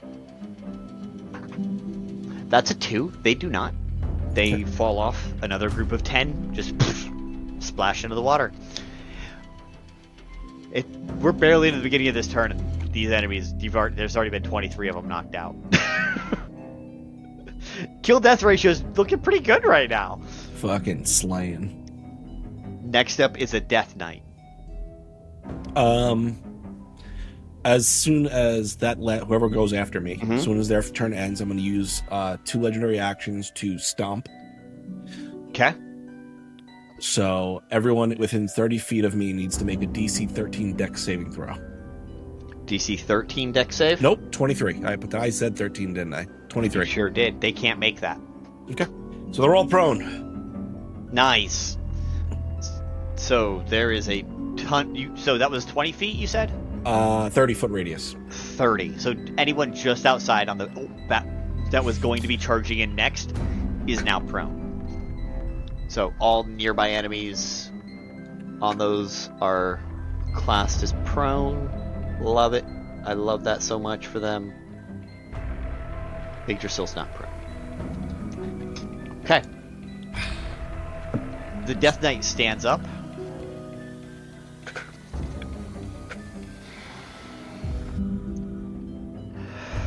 I'm gonna get that one. What the fuck is that? And he just looks up at you and he's like, to arms! And he's bringing in, and he's actually using Martial Undead. Everything within 6-foot radius of him, 60-foot radius of him, has advantage on attack rolls and saving throws. Okay. And yeah, so he's gonna have that. Okay. And he is going to go ahead, and that is an action. Oh, that's just a trait. That's not an action. Never mind. Good for him. He is, however, going to shoot a Hellfire Orb right at you. I need a Dexterity saving throw, DC 18. That is a 12.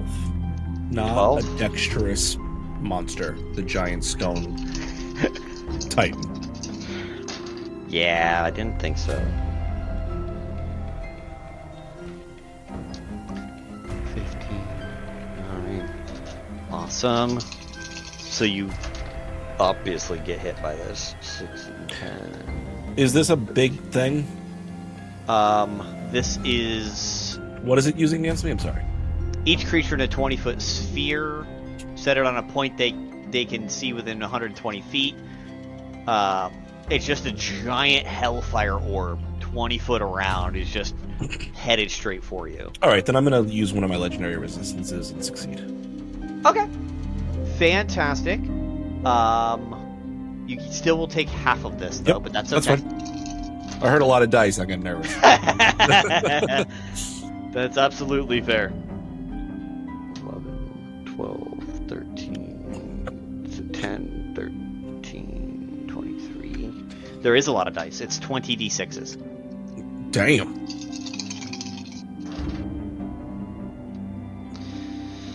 $10, 15 more.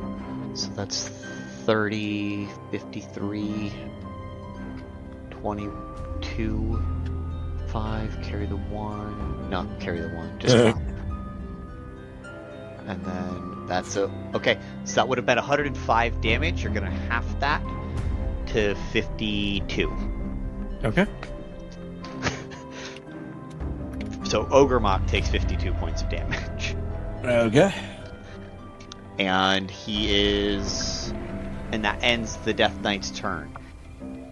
I'm going to use my last legendary action for this round to illuminate my crystals that cover Ogremok's body, giving me advantage, illuminating every creature within 30 feet of me.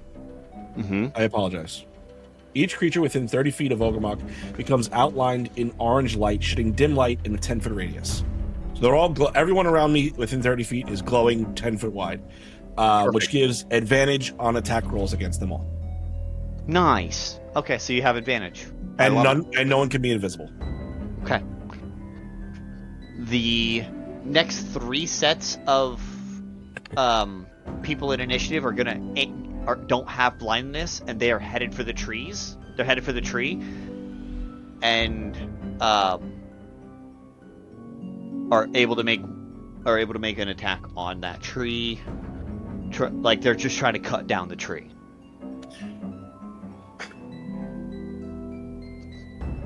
And that is a 16, so that is a hit. That is a hit. That is a hit. Okay. So they land 3 hits, and Yggdrasil just starts taking damage. Kuerdo, back to you. You boom, Sparta kick that door open. Dust flies everywhere. And as you enter,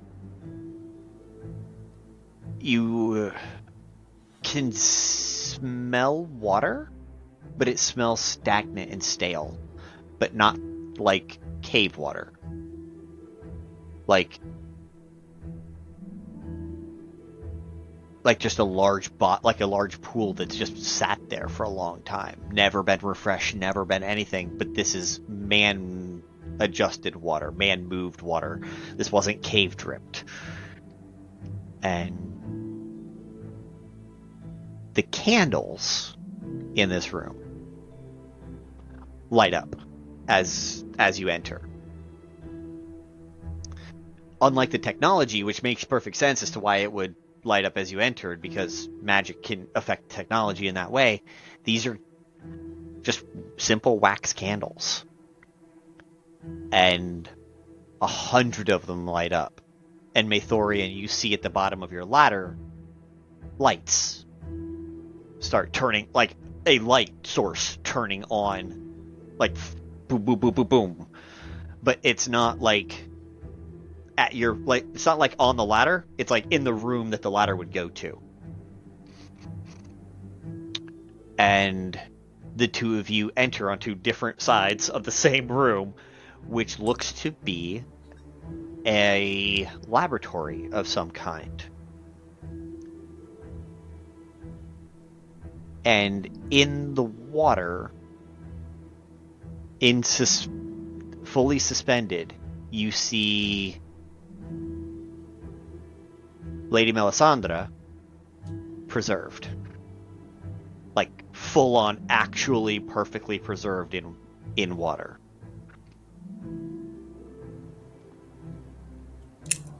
Well, now's your chance. You see that wherein in another time you would have gotten a response from that aloof side of Kuerdo, is just looking at this room with trying to figure out what he's looking at. But there's no excitement, there's no levity, there's nothing other than just that frustration that he's carrying currently. Maethorian chalks that up to his social ineptness and thinks that he just ruined everything by trying to make a joke about something. So I think Kuerdo just says, do you know what this place is? Is she alive?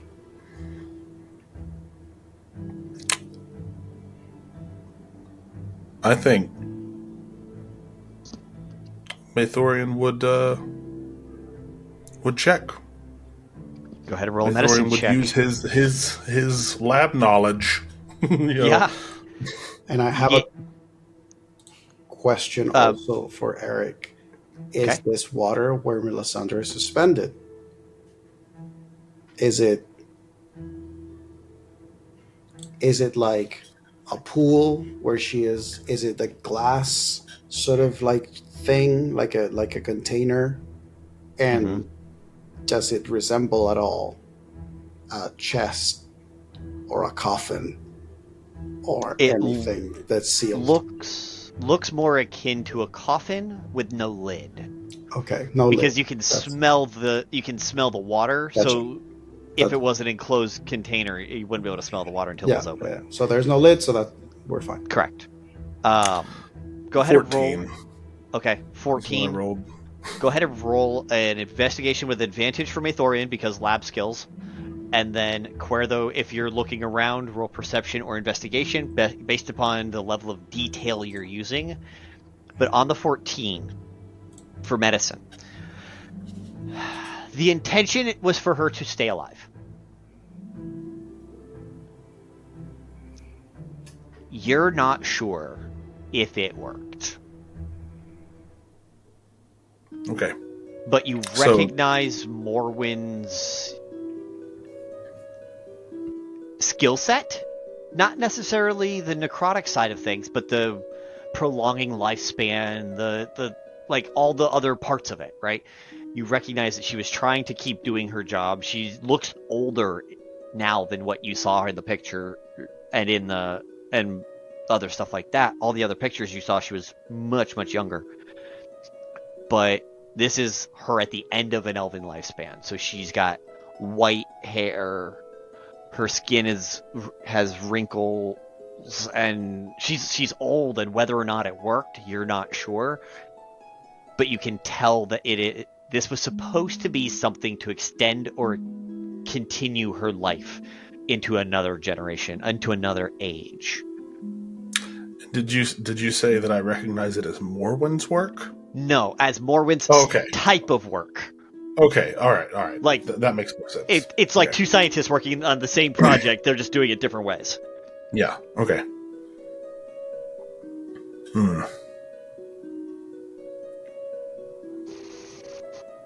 She is preserved. I do not know if she lives. And then I rolled a 28 on the investigation for the lab. Rest of the lab. Okay. And Kuerdo? 18. Okay. So, Maethorian, you got the higher of the two by a lot. You can tell, you can see that she kept a private... First thing you knew is to find the library, the private books she would have kept down here of all of her... This is private, obviously. Only those who could have detected her code or knew about all the things would have gotten here. And as you start to thumb through these books, you realize she started the school to figure out a way to do what Morwen has already achieved. Extend natural lifespan. Morwen didn't know it, but she was following the same line of work as Lady Melisandre. And how close do I feel like she was when comparing to what Morwen has accomplished? So you realize that the lifespan you can tell through her notes that it starts off because you can tell because it's like she wrote every year for a while. Then she skipped years, like she was busier up topside, or she was doing more things in public, not down here researching so much. Then towards the end of her natural elven life, you start seeing daily reports. And then you see where she thinks she got it, but she's too old to test it on.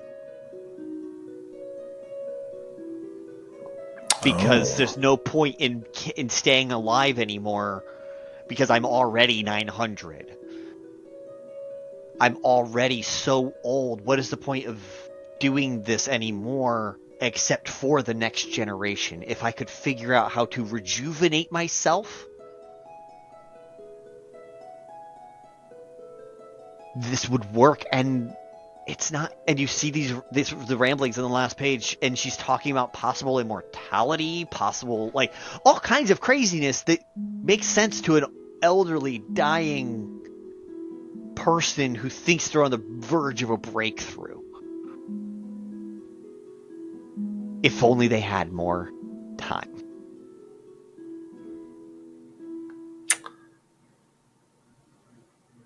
feel like that resonates with Maethorian, with the concerns and the study that Morwen does and what he watches her do and hears her talk about.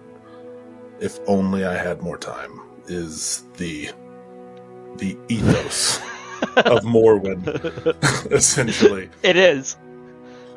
And I think seeing that and seeing her, like, there is like a melancholy that comes with that for Maethorian. Okay. And you go to find her, and Kuerdo, you actually find on the desk, because that's where you started, right? You look for a desk, and that whatever they were working on is what matters the most. You see several vials of various colored liquid at various states of congealed or like separated because of age, right? Like you actually see one that's entirely just congealed blood, like full on just liquid goop. Like it is not pretty. And then you see one last. You see a page, just one, written in Elven. Do you read Elven?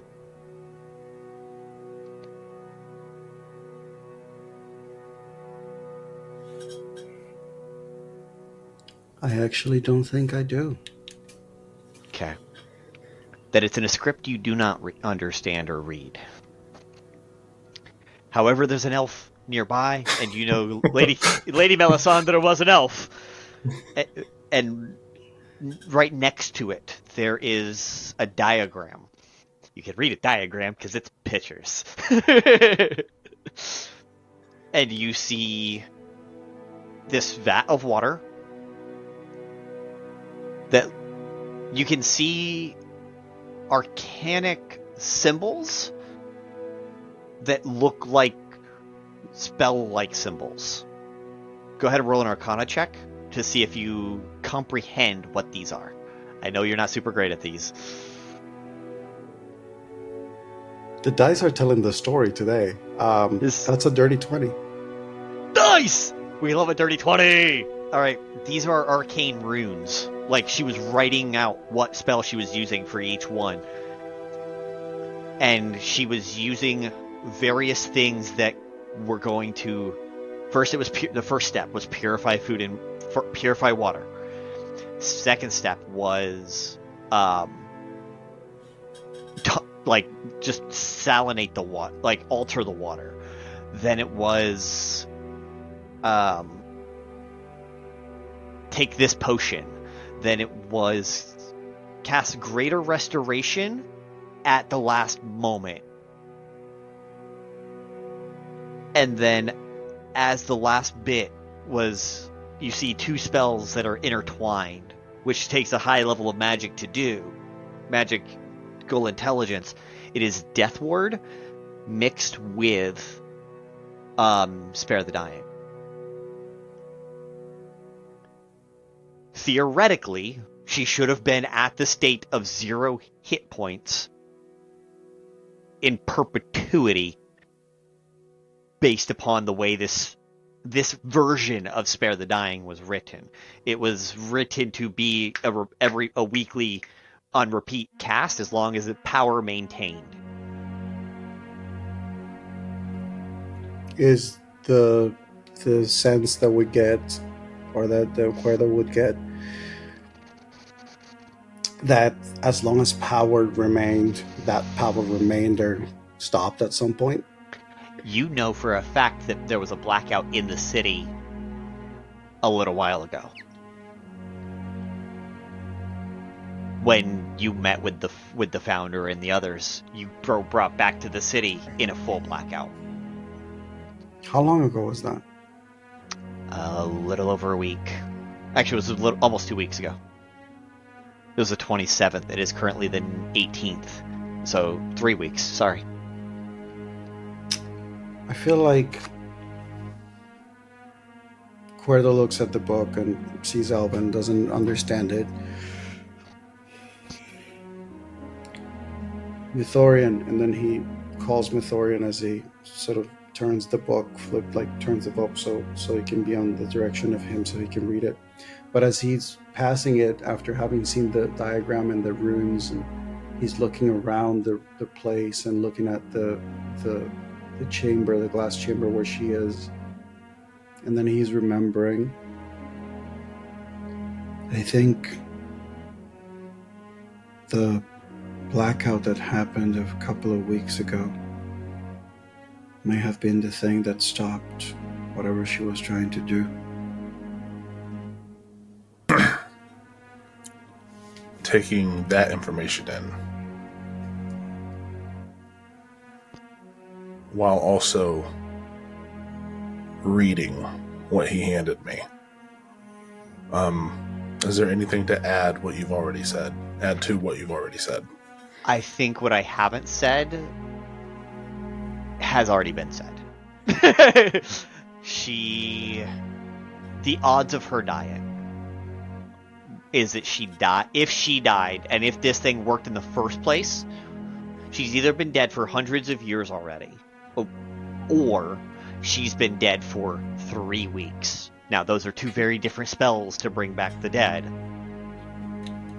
But is it possible if Morwen were here? Or if you have the spells requisite to do that kind of resurrection and stuff, theoretically you could do it. Depends on the age.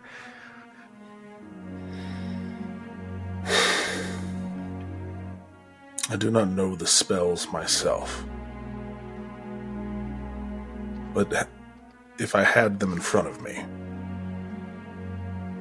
perhaps I could bring her back.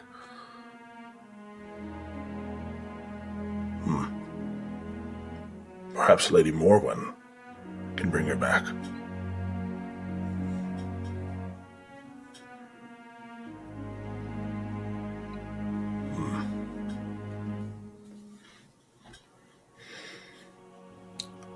When did we discover that the city was falling? About a week and a half ago. Maybe 2 weeks. That's when we discovered it? Or that's when it started? That's when Morwen and them started finding out the dates and all of that. Okay. Just curious. Yeah. But you guys, it's about 12:30.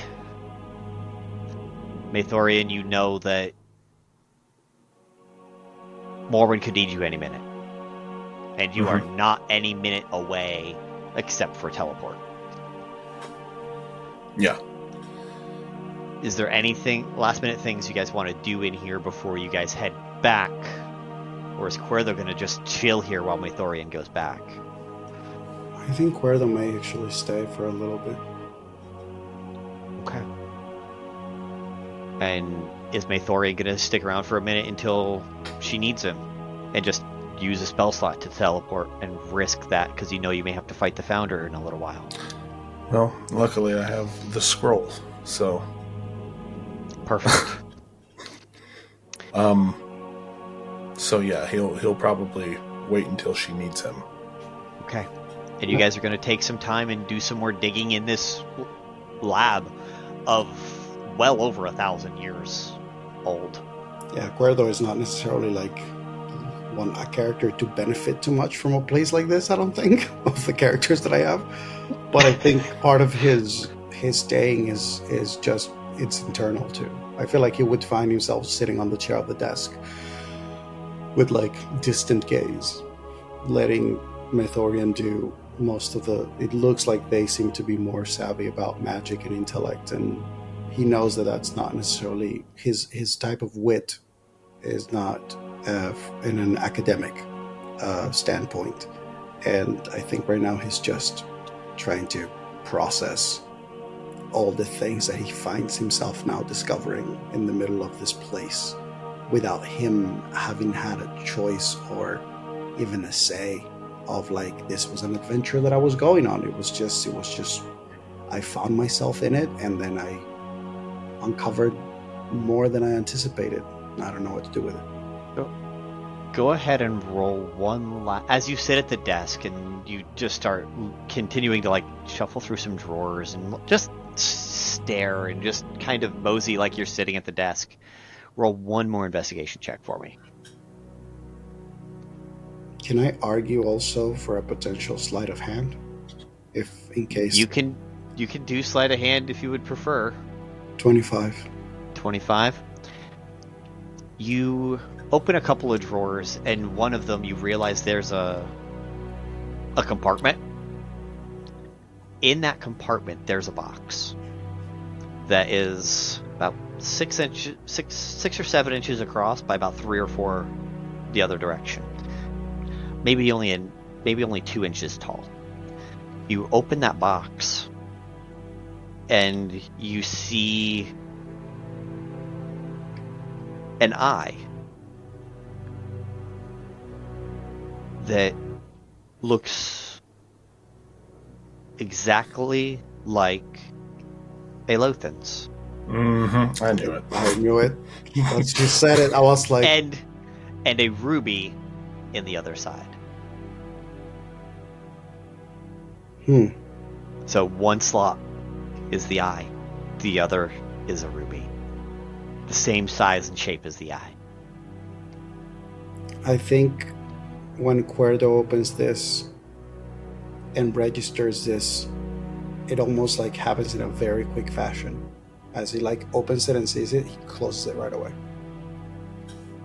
Okay. And then he just keeps it.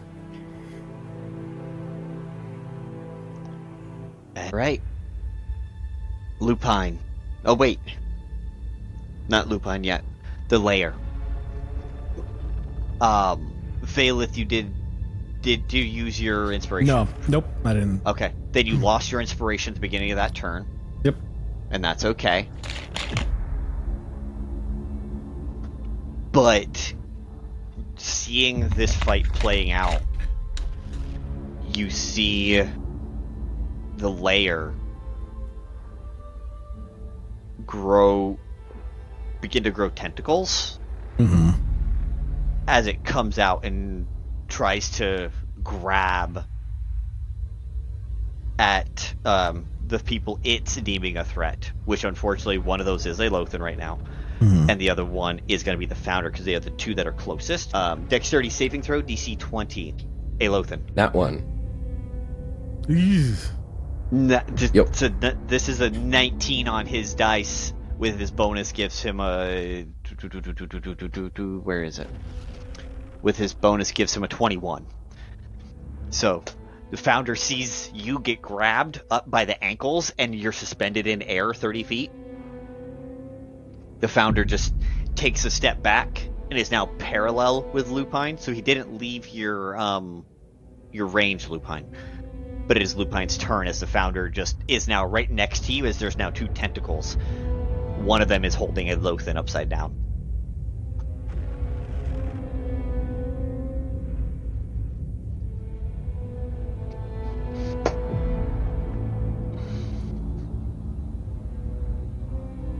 Bravo.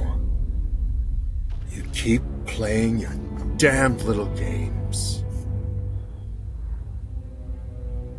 And now it seems I don't exactly know who to deal with.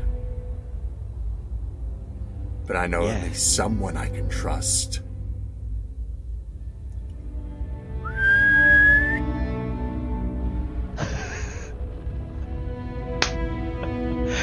The 3 dogs immediately come running right in. And they just... Where are you positioning your dogs? Your wolves? The dire wolves are definitely making a slow kind of approach. Okay. Somewhat in a spear point almost. They're not making much of a move, but they're definitely now inside. Okay. And since that wasn't the call for reinforcements, that it wasn't an action or bonus action to call them in? That's going to be your action, is to do that and bring in your 3 that were outside in. Fair enough. how far away is Aelothin being entangled? So he is probably 10 feet up, 10 feet forward, 30 feet up. Okay. So if you've got something that's a range of 30, you could probably hit him. Yes. So I am going to actually use a legendary action. You have to do that at the end of someone else's turn. Fair enough. I thought I could use it to gain myself a second action. You can at the end of someone else's turn. That's what it is. But Fair now enough. this is a four-way free-for-all fight as far as Lupine's concerned. In a way. So Lupine is going to also, I guess, move a little further away from the founder and closer to his wolves. But the wolves still are a little bit off, and that's purposeful. Okay. What color are your wolves? They are dire wolves, and they are going to be a mix of silver and black, but they all have purple eyes that have a almost like there's an actual fire in their eyes. It kind of like glows and emits almost. Mm-hmm. Cool.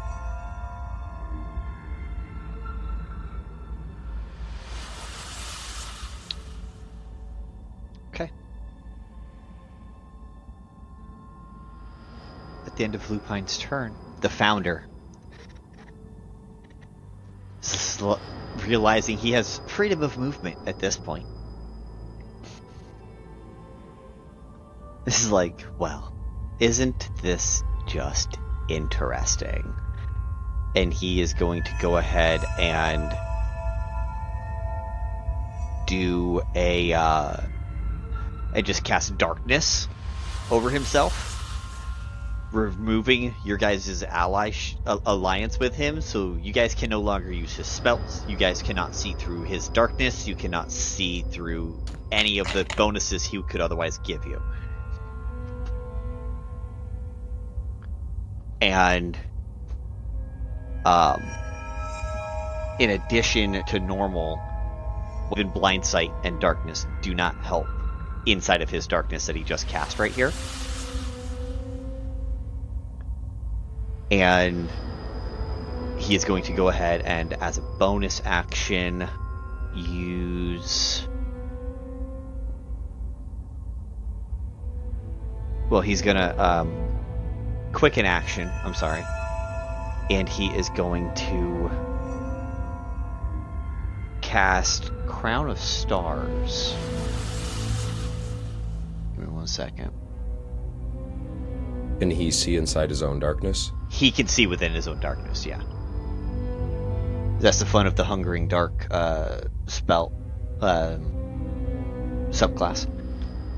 So he does that, and then he summons 7 star-like little lights. So you guys just see from the inside, you just see like little constellation appear inside the darkness. Because it is radiant damage, so I want to allude to that. And he's just gonna get those ready. And there's 7 of them as he casts it at 7th level.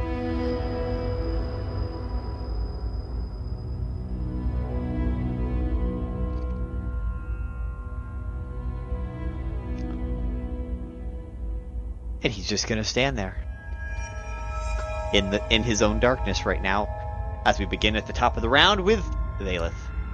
Oh, Sarah? I would like to use a legendary action to try to get free. Okay, go right ahead. Strength, just a strength saving throw. 19.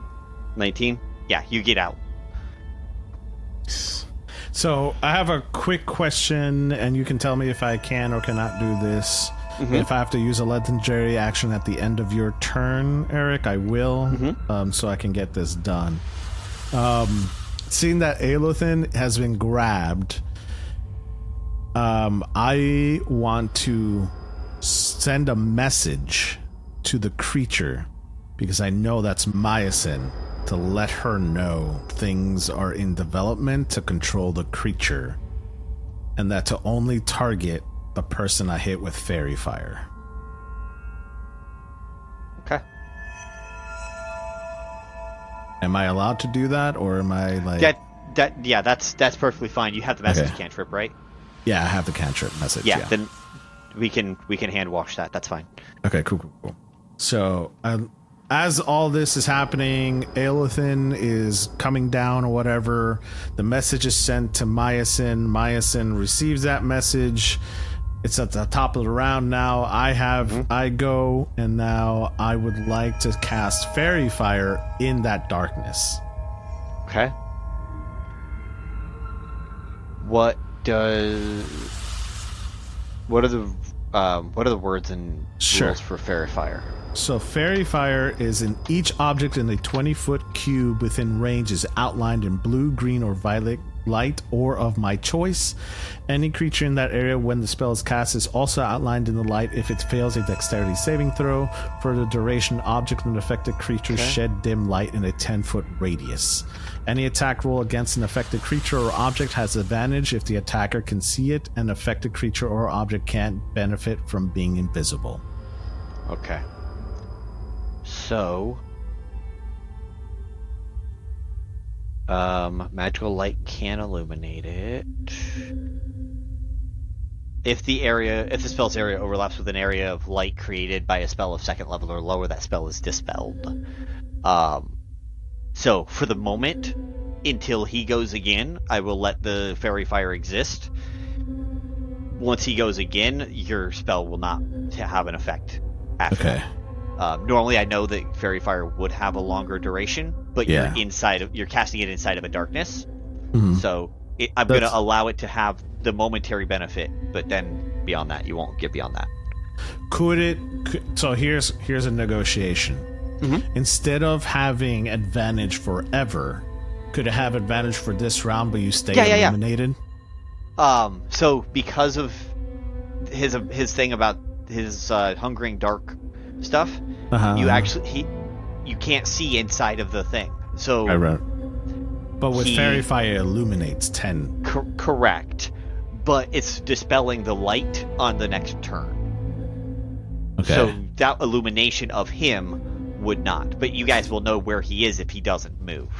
Okay. So it will do some level of benefit, but it won't help as well as it should. Got it. Okay.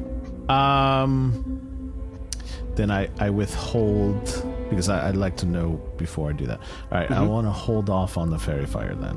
What I will do is I will use my bonus action, and I'm going to look at Lupine, and I'm going to mimic his whistle. And I'm going to use my bonus action to also, in good faith, bring in my own direwolf. Okay.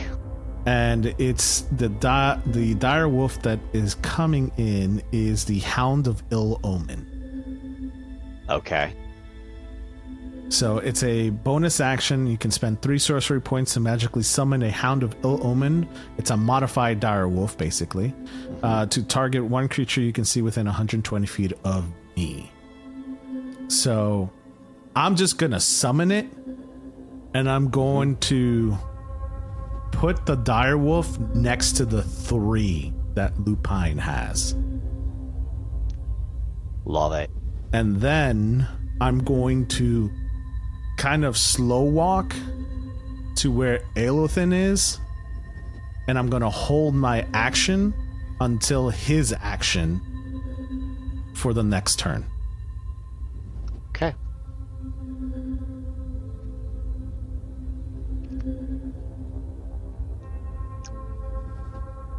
Aelothin. Oh, that was quick. Less words were exchanged. Where is the darkness? The darkness is a 60-foot emanating from him, so all of you are encompassed in it right now. All right. So, who cannot see? As far as I'm aware, none of you. I can. I have true sight. You have true sight. Okay, then you can. You Okay. can see, and you can see him. But he can also see me, unfortunately. He can also see you, but yes, but you can at least see. But so otherwise, it's Vaelith can't see and Lupine cannot see. I can. I have dark vision, but I don't think that works. So. Dark vision doesn't help inside of this specific darkness. Yeah. I don't have a way to get rid of this darkness, and with it up, I can't benefit from Lupine or Vaelith's actions. Not really. They're kind of SOL.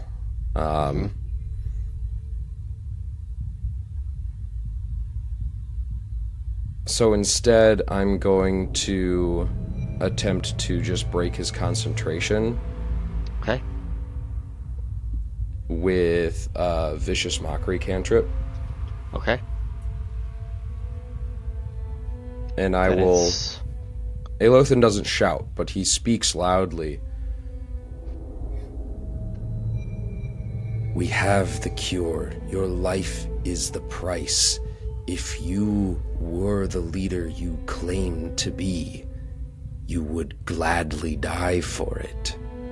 But instead, you've lied. You are selfish. You are greedy. You will have everything for yourself. That is not acceptable. All right. What type of saving throw and what is the DC? Great question. I don't remember. I think it's a wisdom save, but it could be charisma. Probably. I'll figure out the DC. It's gonna be a DC 20. What save? I think wisdom. Okay. It's a nat 20. And so he just claps takes back no and damage. says, Selfish? Selfish? We and I have been far from selfish. There's so much more I could have done if I had stayed home.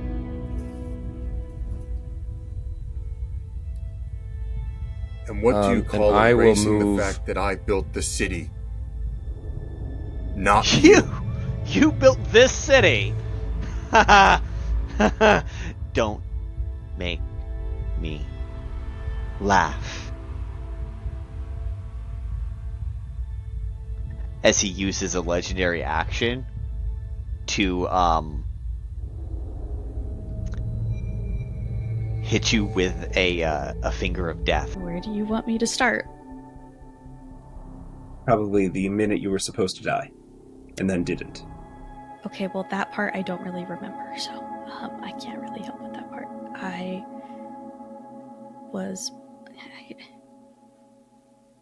was studying temporal anomalies.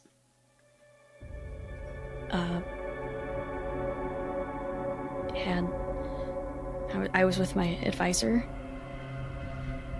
and when he noticed something in the sky, he dimension doored us quite a few times outside, away from the temporal disturbance, and when I saw the meteors, I teleported us to Elotor, and we were not allowed in because they had put a force cage around the city to protect it. And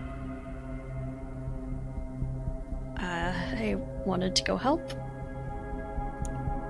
And I tried to go help, and then I was here. And then I got chased by a dragon and ended up in a desert and out of a desert. And and I've just been trying to help the city since, because it seems like it's going to fall. Correct. Oh. Great. So your advisor is to blame for you being here, then? Why would you I don't think so. Well, if they hadn't teleported you away from the original anomaly, you wouldn't have been safe to be here. I teleported us to the city. And what was the anomaly you originally looked at? It was in what looked like a throne room, and it was kind of hard to make out. He seemed unsettled by it and wanted us to leave. Would Sylvain recognize if that's the death of the original time god?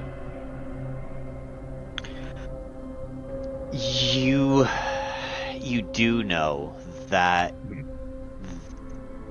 this is something you heard from Bahamut.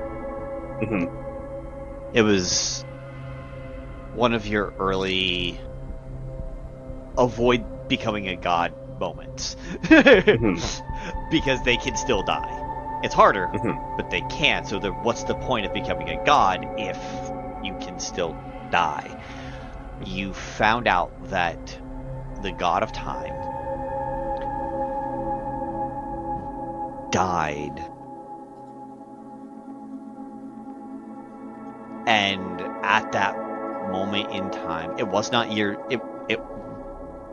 exactly when is fuzzy for anyone except for gods who have claimed their divinity.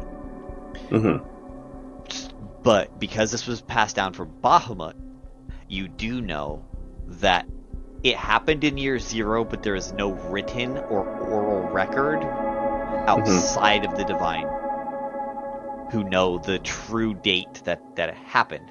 It happened on November 20th in year 0, the same date the meteors fell. Got it. I think you mentioning that, he'll look at you. Oh, you're tragic.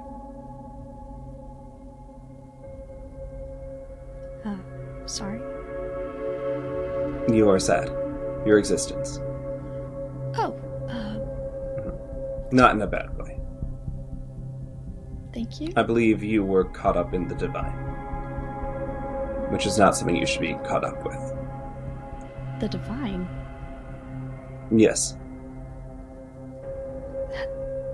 That does not make any sense. I have Correct, been you would not studying. remember.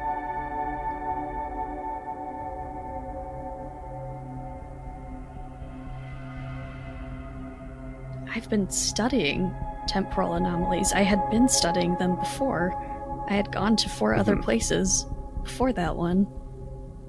Yes. And then you became a temporal anomaly. Congratulations. You did what your life was dedicated to. Okay, well, I wouldn't really say my life. My life was more dedicated to the people, but okay.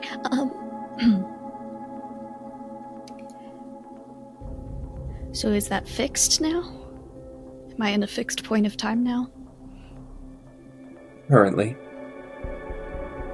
Good. What are you going to do to stay there? Probably not interact with any temporal anomalies. Again. Wrong start. So what are you going to do when your past catches up with you? Well, I think I am my past now. I think that's kind of how that worked. Interesting. I do want to find my people, though. And what does that mean? Some survived. I want to see what they've become. Who were they? They were the people of Elator, and they were on ships that ended up on 2 different parts of the continent. One is on... What are the names? One is in this one of the ships founded the city of Tamaraze. Tamaraze. and the other founded the original cities and stuff that are in the kingdom that is now Equishay. Equishay. Tamara's it. Equishay. I regret to inform you that your people in the Demon's Tail are probably no longer there, and if they are, in a much more reduced rate. Shame. What were they like? Amazing. Caring. Scholars. I mean, what weren't they like? It was a whole kingdom. Physically, what were they like?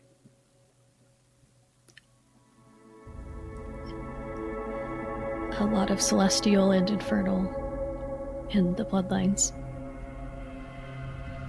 The infernal ones are still there. Different, but there. I see. You seem no harm to the world. Which is good. I didn't want my last thing to do before I left to be having to fight someone, though I don't imagine you'd be much of an issue. And you're not going to come. Who are you? Who do you think I am? A stranger that has passively threatened me multiple times in a conversation and frozen me. Then you are correct. Great. Yes. I am trying to make sure everyone is safe. Including those of your people that still survive. I can do it much easier than most, but I alone cannot do it. But I can take out problems when I find them, which was the intention here. You, however, do not currently present as a problem. And also, I've had a brief change of heart recently. For the better.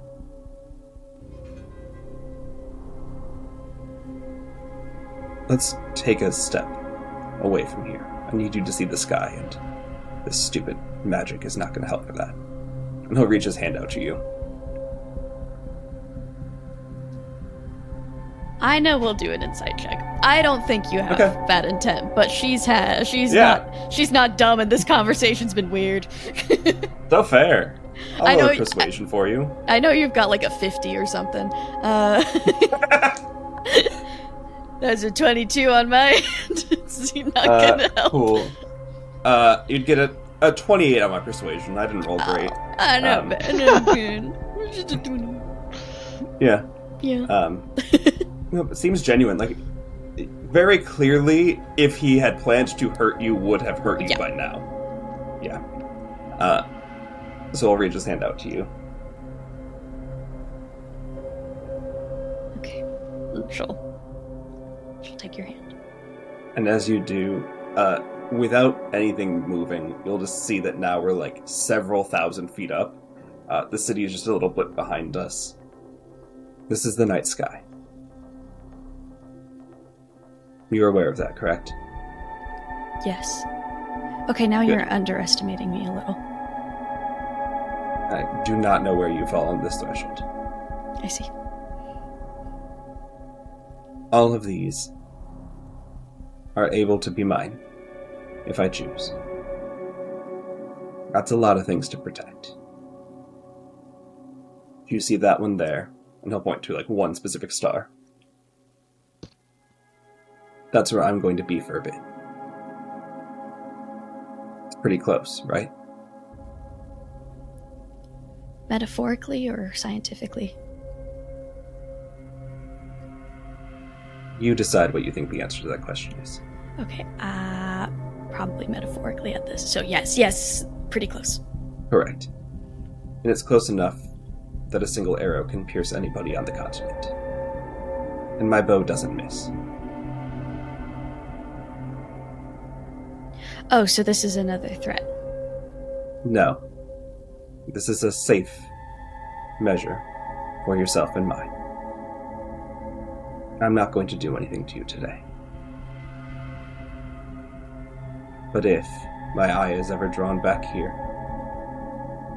to another temporal anomaly caused by you, I don't even need to be holding the bow for it to fire. I see. Well, I don't want to be the reason the timelines fall apart, so by all means, just give me time to say goodbye first. Who would you say goodbye to?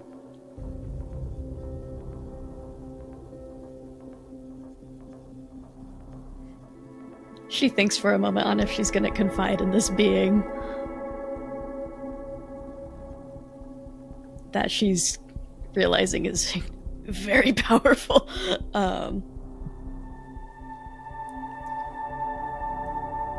Well, I'd say goodbye to Raph, my advisor, and one of my closest confidants in this world.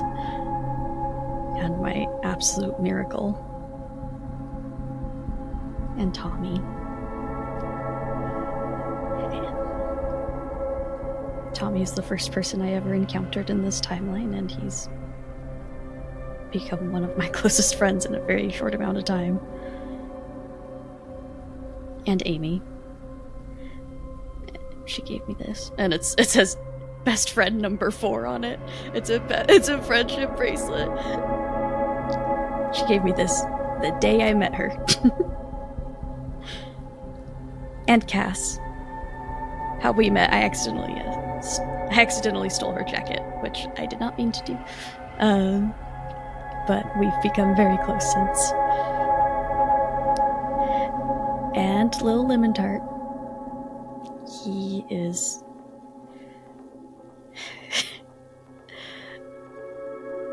he worries me. But I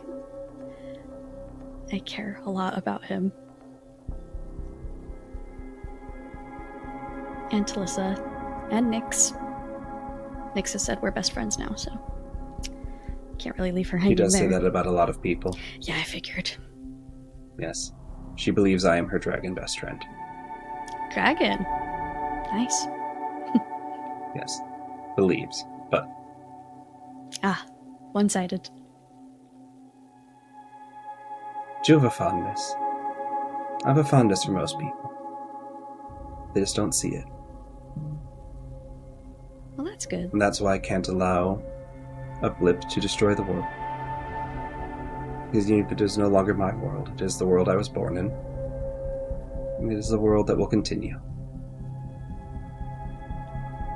I would like to be a reason it continues, not a reason it stops. Good. What will you do?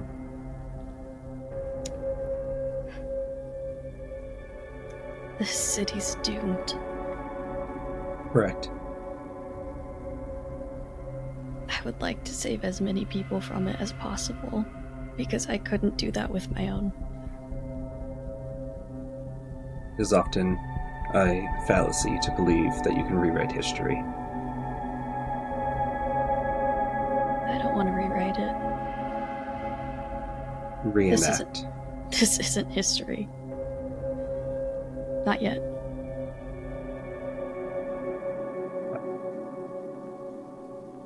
Best of luck with that. Thank you. Do you have a plan for how you're going to stop a city from falling and crashing into the ground, wiping out millions? I don't think I'll be able to do that.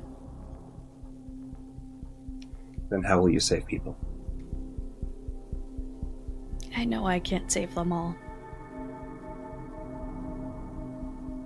But even if I save just one life, that's more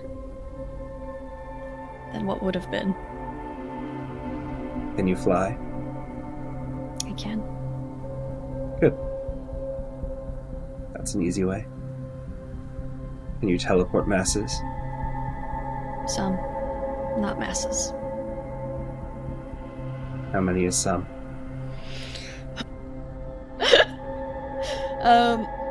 I can teleport about 16 others. Well, at full power. That's enough to list all of the friends you care about. The nice part is you won't need to choose who lives and dies, if you're the one trying to get them out of there.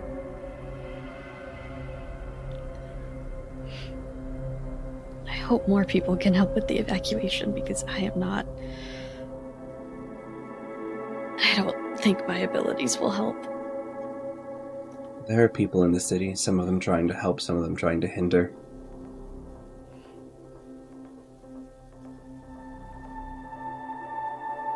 Why does it seem like every point in time I was in, I was supposed to be at? And you were tragically touched by the divine in some way, I imagine. They have a cruel way of playing tricks on people. I don't really follow the divine. You don't need to follow them for them to mess up your life. Lovely. You seem to have a story with that. Correct. Your turn. No, thank you. Why not? If you're gonna leave soon, don't you want someone to tell your story? My story is written in several tomes. The story I want told. Even this one? The one happening today? The one happening tomorrow? Will you not write about it in a diary or journal somewhere? Did you want me to? This is not gonna paint you in a very flattering light unless you give me some more information. I was accosted by a stranger. What information do you want to hear? Correct. Yeah. The stranger who spared you. Thanks. Thank you. No, genuinely, thank you. I think I can do a lot more good than harm. Good. I want to hear about your fondness that you mentioned. For the people down there? For life in general? For what? Is there a special fondness? Anyone in particular that stands out to you? No one you're privy to. But I do enjoy watching people come to their natural conclusions. The world is cruel. And when somebody simply asking for food is put down by an angry mob, or when somebody who died when a battle had already ended, those are fates that should not be given to those. So I help those. And if they ever try to extend that past what they were naturally given, and just gestures to the stars in the sky. There's a lot of stories hidden in plain sight. Were you gonna make me one of those? Would you like to be? Not right now, no. Then no, that was not my plan. Insight. I don't believe you for a second. Cool. The leading question. Is that an 11 or a 17? 17. Oh no, it's gonna be like a 40 or something crazy. What's my thing? I've got a thing.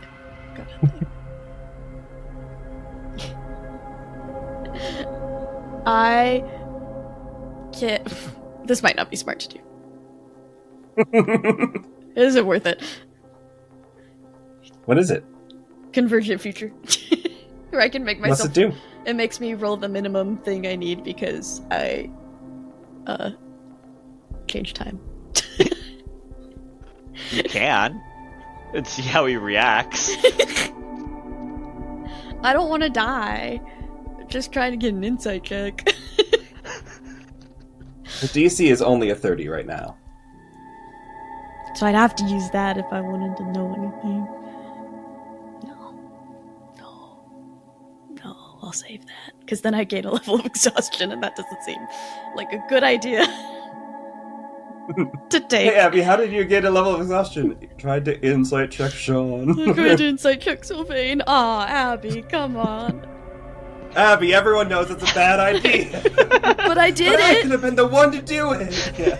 But I did. Honestly, I really think you should do it for the story. Okay. Hey, Eric, you're the GM. Let's do it. Okay. Yeah, sure. Chronal shift. You're going to bed after this anyway. Great. I win. It's an automatic win. I win. Tell me. Oh, cool. It's not like it doesn't add anything to a roll? Nope. I rolled the minimum needed for this, so I just rolled a nat 20. Wow. But it is a roll. Which means I could subtract a 4 from it using my Cosmic Omen. I don't think that's how this works. I don't think that's how this works. For the bit, but if it's a roll... Because the whole thing about it is you roll the minimum needed. Mm-hmm. Cool. No, you would definitely notice that, he would kill you and turn you into a star. Why that? Why the star? Pretty. Lets the ones who've lost their loves continue to watch after them. Do they get a say in that at all? Many of them do. Okay. It's my hoard. Right, dragon. Got it.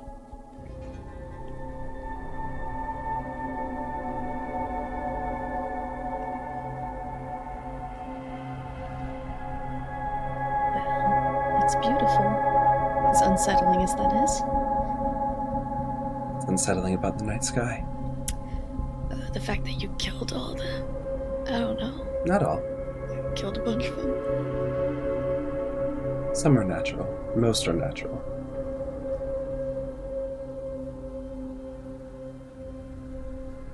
If you had killed me, would you have just erased me from this time?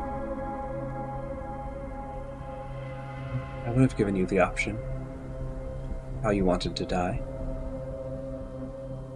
So and I would have remembered you forever.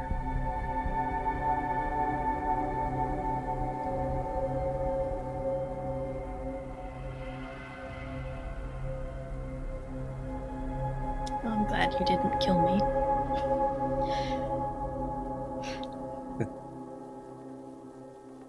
Well, I think you have a party to recover from. I completely forgot about that. I doubt we will ever meet again. But if we do, it is your choice under what terms. It wasn't my choice the first time, and I hope you know that. But now you have your own path to write.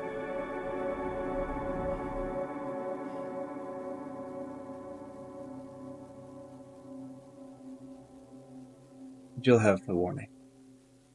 I would never make somebody have no chance to say goodbye to those they care about. Thank you. Probably a day. That's plenty.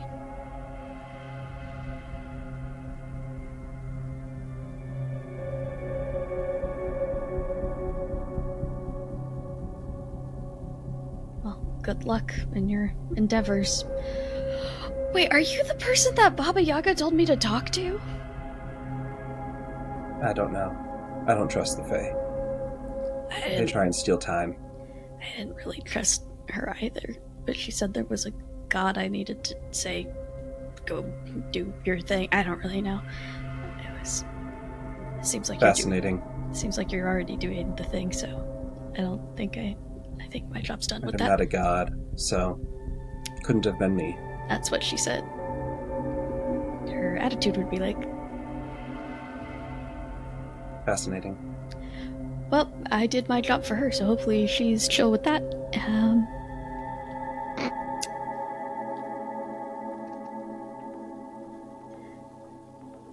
Farewell.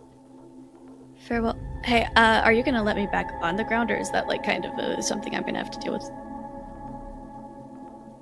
I can do it. Would you like to fall? You won't take harm. But few can say that they have skydived. I'm okay. Thank you. You sure? I think so. Then as soon as you say I think so, you're standing alone on the street right where we left.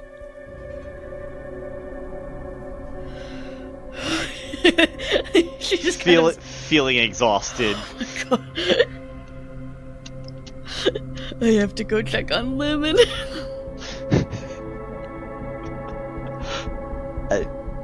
And you hurry back to the house.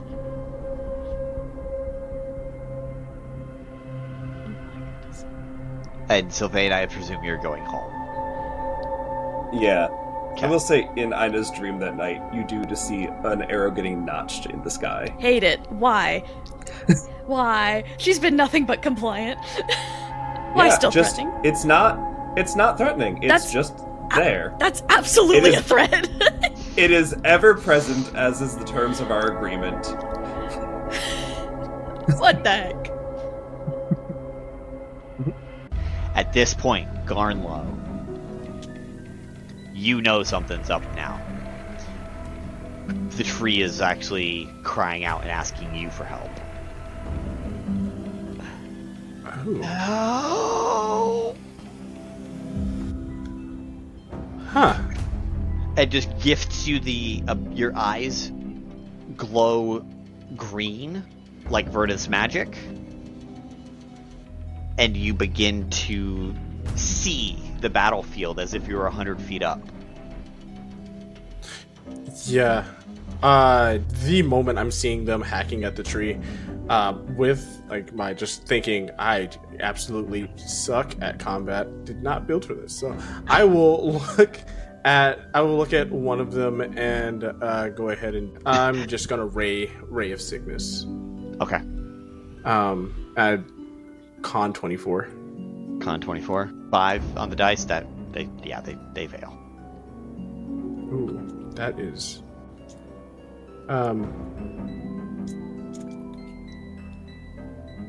21 poison damage. 21 points of damage. They failed, so they are also now poisoned. Nice. Okay. So that is going to be 35 points of damage. Okay, and I'm going to assume you attack the Death Knight because it is one of the most powerful. I'm aiming for the biggest. Yeah, the biggest of the enemies. So, the Death Knight that is immediately in charge with you guys is what you hit. And all right. Next would be Draven. Go ahead. I did want to ask because I realized that the difference in D&D Beyond Legacy is an attack roll, and 2024 is a. It's your choice. You have me roll a saving throw, so you're then good. we're gonna go. Yeah, then we're gonna go with what you have. I'm good. I'm not gonna mess myself up and roll low. Yep. Nope. You're good. And then there's going to be 2 more sets of 5 troops coming up on Ogremok as they each get their 1 swing per the rules I outlined earlier. And then after this, we will take a real quick break. Holy shiza. That's a 1 and a 2 on those 2 dice. Those didn't hit. There's no fucking way they hit Ogremok on that one. Nope. 16 is a maybe, but I don't think Nope. so. Okay. 20 is my armor. Okay, so 2 of these hit, 1 of them got a crit. Okay. Give it to me, daddy. 39 points of damage max for that crit. And then I will go ahead and roll the damage.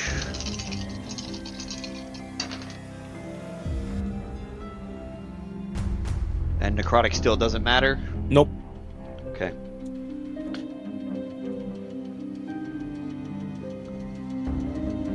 Are these non-magical attacks?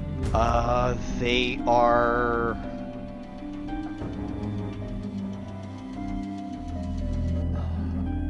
They do necrotic damage as a part of the attack, so I'm assuming that they are magical. Okay. Because I'm resistant to bludgeoning, piercing, and slashing from non-magic, just a heads up. And I'm immune to poison. Okay. Good to know. 65 points of damage from the crit. I need you to make a Constitution saving throw for either polymorph or Yggdrasil.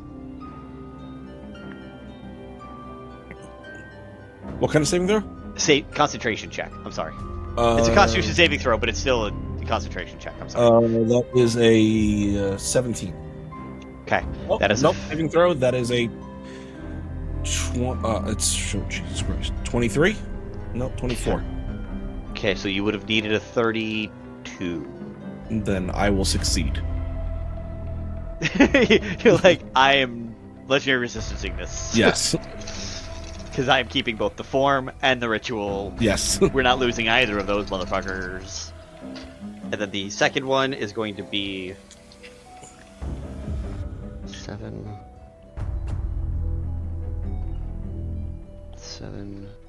6 for 25. 25 points of damage for that other hit. Okay. Which means you need to make a concentration check of 14? No. Okay, well that is a 27. 12. Yeah, so you pass on the second one. So you're good. Could be making a lot of those. Yep, I see that now. Good thing concentration is my specialty. Ain't that the truth? That is not true, but as a giant stone monster, it is. Hey! And that's what matters right now. Yes. Alright. Yggdrasil reached out through Garnlow. Garnlow, this is Yggdrasil's turn. Raphael and Garnlow, if you guys want to use anything through this tree and through this ritual, you can do that while you are still at a distance, even while flying. I need a DC 25 con save from Lupine.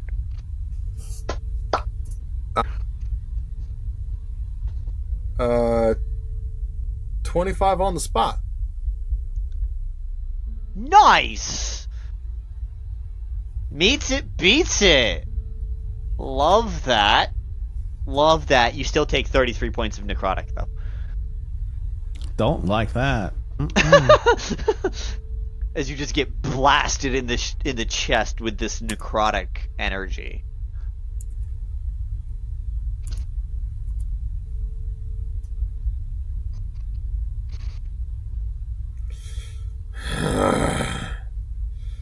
All you've done is now tell me exactly who I need to be hitting. You already knew. You and your ferality were always gonna hit me.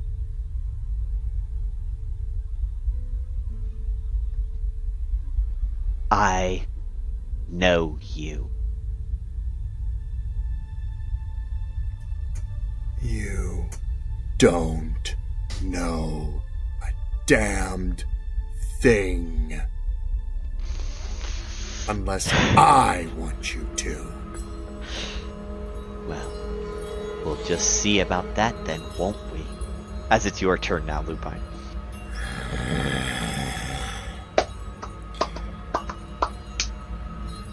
About how far into the darkness, I guess, technically, am I? Or I can't tell, can I? You moved 30 feet away from him towards your wolves. Yep. So you know the spell, and you know you are halfway between one more movement and you are out of the darkness. Fair enough. You know the now, spell. Is it 60 on that spot or 60 on you? It's a 60 radius on the spot.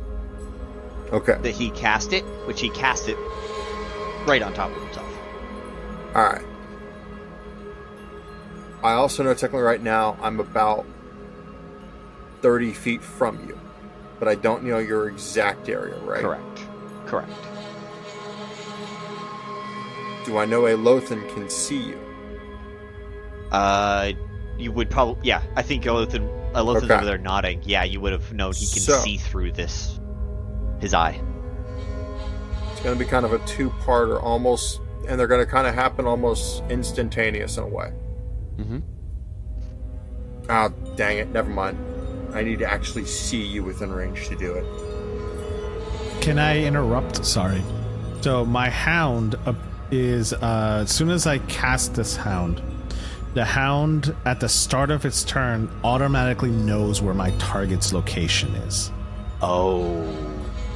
Sick! If the target was hidden, it's no longer hidden from the hound. Okay. I love that. So there's a reason why I thought Lupine would have known this. There's a reason why I sent my dog next to his dogs. Okay. Lupine might have. Chris, the player, did not. Yeah, my dog knows where the founder is, and you have 3 attacks with your dogs to try to break that concentration. My dog doesn't need to be near him to know where he's at. He can communicate with other dogs. Fair point.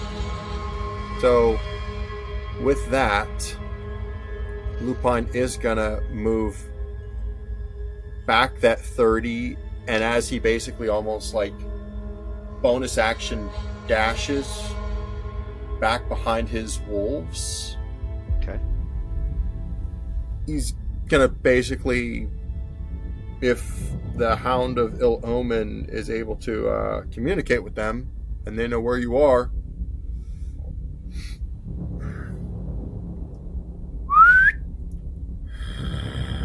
sick him.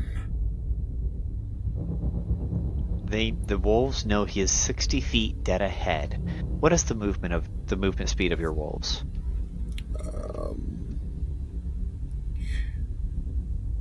Direwolf movement is 50 feet, I believe. Yeah, 50 feet. Okay. They can't quite get to him in one turn.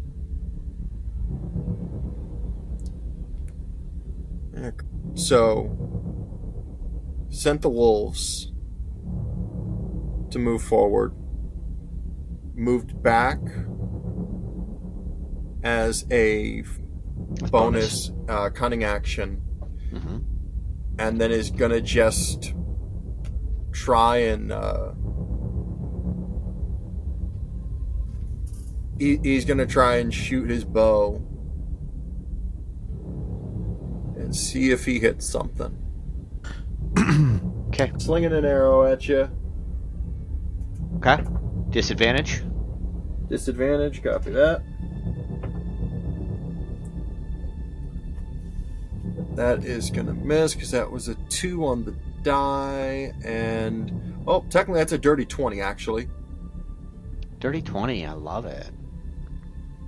Okay. Dirty 20 does hit. Alrighty. That is going to be a D8 2 on the die for 10. a dirty 20. Jesus. That's an 11 damage, and I think you have to roll to keep your concentration. Okay. And I have advantage on that. For now.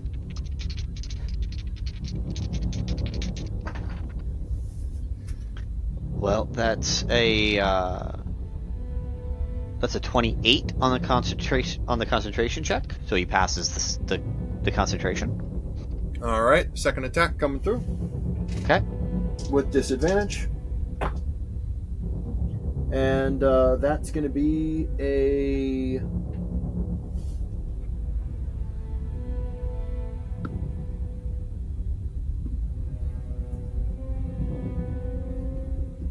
$24. You hit? Yep.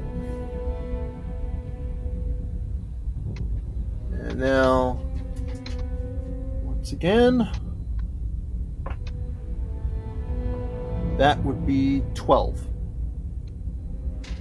12 more damage? Yep, and another concentration roll. Okay.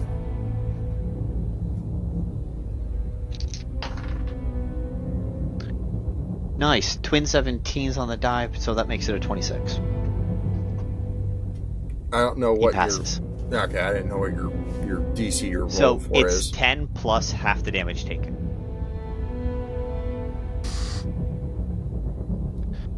So. And with that last arrow, Lupine will call out, I can't see you, but I can still hit you. And You've made a very grave mistake making me your enemy. You will regret ever sending me here to this damned plane to be your test subject.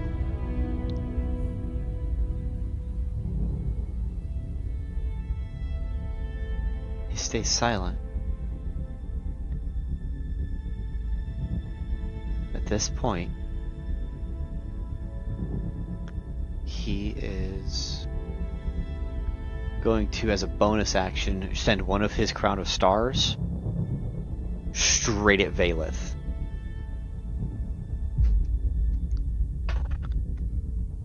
Vaelith, does a 21 hit you? Yes. Okay. 28 points of radiant damage. Actually, before that, I would like to maybe try and do something if I can. So I technically have a reaction, right? Yeah. And I can use reactions on more than just myself, technically? Depends on what the reaction is. Depends on what depends on what reaction you're trying to take. Yes. Some reactions are only a self-reaction. I wanted... Oh, never mind. It says it's a self-reaction. I was going to try and put shield on him. Shield's only on you. It only helps boost yours. Fair enough. Appreciate the sentiment, but not needed. So one of these 7 stars that you guys see just and hits Vaelith. Spicy.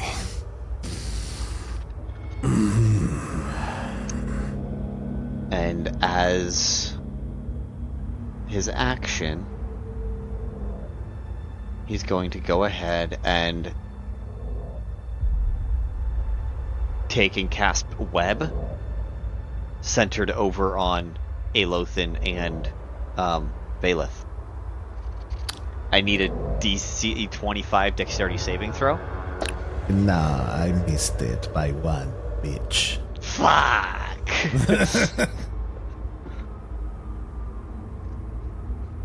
Aelothin got a 12, but he's going to use one of his legendary resistances.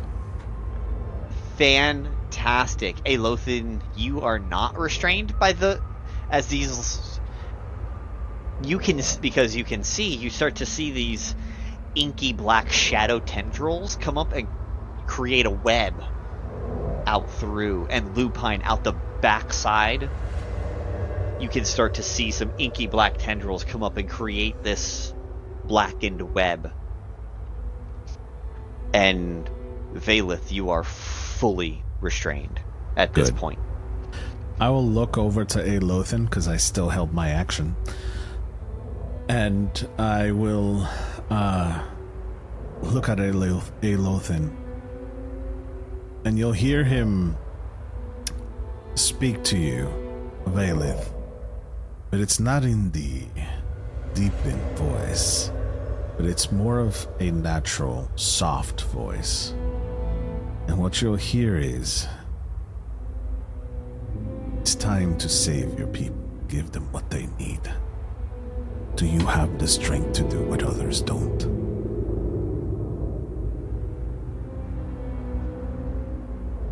I believe I do. Then take this, and he's going, if you're willing, number 1, he's going to touch you. Will you allow Vaelith to grab you? Yes. Okay. So as he's being pulled by these webs, Vaelith will reach out a hand and kind of like grab his arm, and you're gonna feel from that star that I got hit by, you're gonna feel radiant light shoot through you and in front of you as I cast Wall of Light. So wall of light is a shimmering wall of bright light appears at the point that I choose within range. The wall appears in any orientation, horizontal, vertical, or diagonally. It can be free-floating or it can be rest on a solid surface. The wall can be up to 60 feet long, 10 feet high, and 5 feet thick. The walls block line of sight, but creatures and objects can pass through it. It emits bright light out to 120 feet of dim light to an additional 120 feet. When the wall appears, each creature in this area must take a Constitution saving throw. On a failed save, a creature takes 4d8 radiant damage and it's blinded for a minute. Okay. And that is a higher than second level spell. I know it, which means that it dispels the darkness. Yes. That's what without we a needed. doubt. That's exactly what everybody needed right here. Yes. Mm-hmm. He's going to still be entangled in this web, I'm assuming, but he's going to cast that wall of light. And he's going to look at you and say, do this not for me. I don't owe you anything. You don't owe me anything, obviously. But that asshole has been living for way too long, taking advantage of your people's blight. It is time that you take your people's future in your own hands. As wall of light just dispels that darkness around us, and then you'll see the dire wolf in all of its glory. Before this, it was a pure black hound of Elomin. But as the light hits that hound, you'll notice that its color shifts to Lupine's colors. And his eyes, instead of purple, are red. And he sits there and he growls towards Vaelith. And he kind of, in a way, puts up a paw and almost in a pointer fashion is looking straight at Vaelith, ready to pounce. So that's my held action. Now it's my turn. Yes. Brilliant. It is. Brilliant. Now go. All right.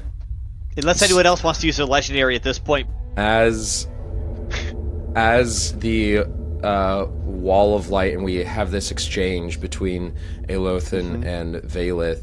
Aelothin smiles with a sureness of victory behind his eyes. And as he clasps your forearm as you're still entangled in web, he says, "It was wonderful to finally meet you face to face." And he's going to use his legendary action to cast Greater Invisibility and just vanish. Love it. Okay. My arm just falls to the floor. As he goes invisible. Dunk. Okay. All right. So my movement is cut in half if I try to get out of it, right? Yeah. So otherwise you can't move. Yeah, I'm gonna get out of it. So I only have 15 feet left. And then I'm going to get out of it. Give me a second to double check the spell, because there was something to get out of it. I want to verify what that is. So it is a creature restrained by the webs can take an athletics check against my DC 25 spell save to break free. Okay. Otherwise, you're still restrained. Yeah, well, I'm still restrained. Okay. Yeah, that's gonna be hell. That's fine. 21 out of 24, you said? Yeah. It's a 25 dex, so yeah.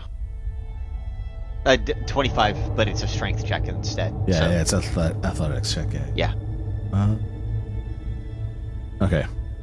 You're gonna see Vaelith kind of struggle in this, as his arm falls to the ground, obviously, after Aelothin kind of just disappears, and his arm falls to the ground. You'll see Vaelith look up and he'll look at the founder, and his eyes shimmer for a moment. Mm-hmm. And for a moment, you have a sense of humanity come back to Vaelith. And you can see Vaelith struggling with internal thoughts, images of his daughter playing outside and his wife, cooking dinner and them being around the table, something that he hasn't felt in over 2 millennia, are just racing through his mind as he's now entangled in these webs. And he looks up at the founder. You came here to kill me. So finish it. Why do you play with your food? Are you scared? Of course not. And I didn't come to kill you. That decision was made when you decided to not be useful anymore. Get closer. Let me tell you a little story. Or are you too afraid to face the monster you've created? You are no monster. There's only one monster here, and apparently, it's me. I'm gonna hold my action again. Okay. And I'm gonna wait for Lupine. Okay. So with that being the end of your turn, he is going to actually go ahead and cast Conjure Shadow Titan. As he just puts his hand on the ground, you see darkness radiate from him, and it formulates into a giant immediately between him and the wolves.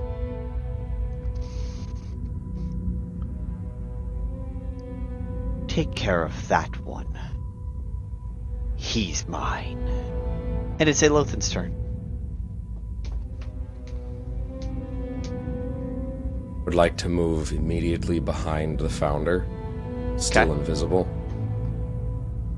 And with one hand, I'll reach around and cover his mouth and nose entirely. And with the other, I will grab the front of his throat.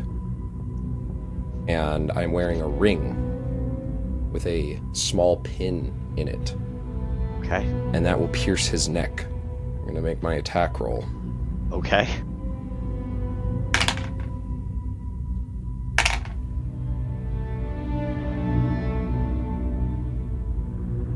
That's a 26.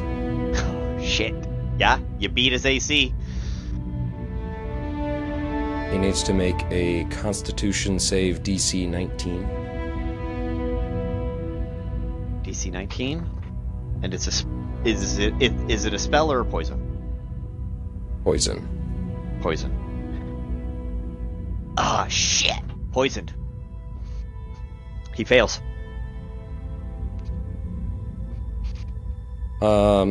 Question. Mm-hmm. I have the assassinated ability, but that only works on the first round of combat, right? Or any other time where you have, I think, the upper hand. Technically do I have speaking, enough my upper dog hand? is next to you. You have disadvantage because of my hound next to you. The hound is 5 feet. within range of... Can be within range of Aelothin, yes. Assassinate 5e, verifying. Pretty sure it's just the first round of combat. I blew that. During its first turn, you have advantage on attack rolls against any creature that hasn't taken a turn. Yeah. It's definitely taking turns. Okay. Hang on. The second part of it is any hit the assassin scores against a surprise creature is a critical. Those So are do two I separate auto-crit? components. You do crit. You hit, you crit. Yeah, I'm gonna let that And he fly. failed his save, yes? Yes. Okay. Okay. He's gonna fucking die. Okay. In total, between sneak attack, he takes 1 point of damage from the prick. Aww. He takes 2 points of damage from the prick. Owie. Just Okay. the 1 point. Well, 2 because critical. And then, with your crits, you max out the dice, right? You max out all the dice.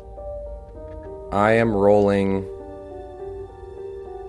a normal hit here would deal 22d6. Holy shnikes. Before doubling. Uh-huh. Because this is purple worm poison. Oh shit, you're fucking... Oh god, you're right. I did give that to you. You totally did. I gave you one usage of it, didn't I? And that's 22 sixes. 22 times 6. Yup. 264. And then I roll 22 more d6.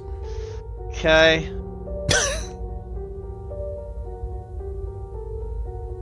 For an extra 95. That's 359. So with 359 points of damage... It's and my actually a hand full over his 360 mouth. because of the one. Yeah, because of the one It's a full 360. With my hand over his mouth, I will whisper into his ear. You were never the leader you thought you were. I never claimed to be a leader, only a savior.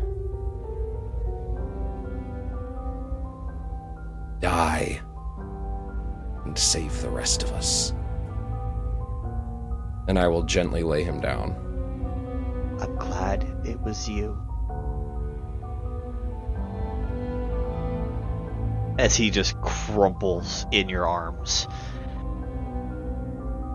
And I gotta do the math, because I'm 90% sure.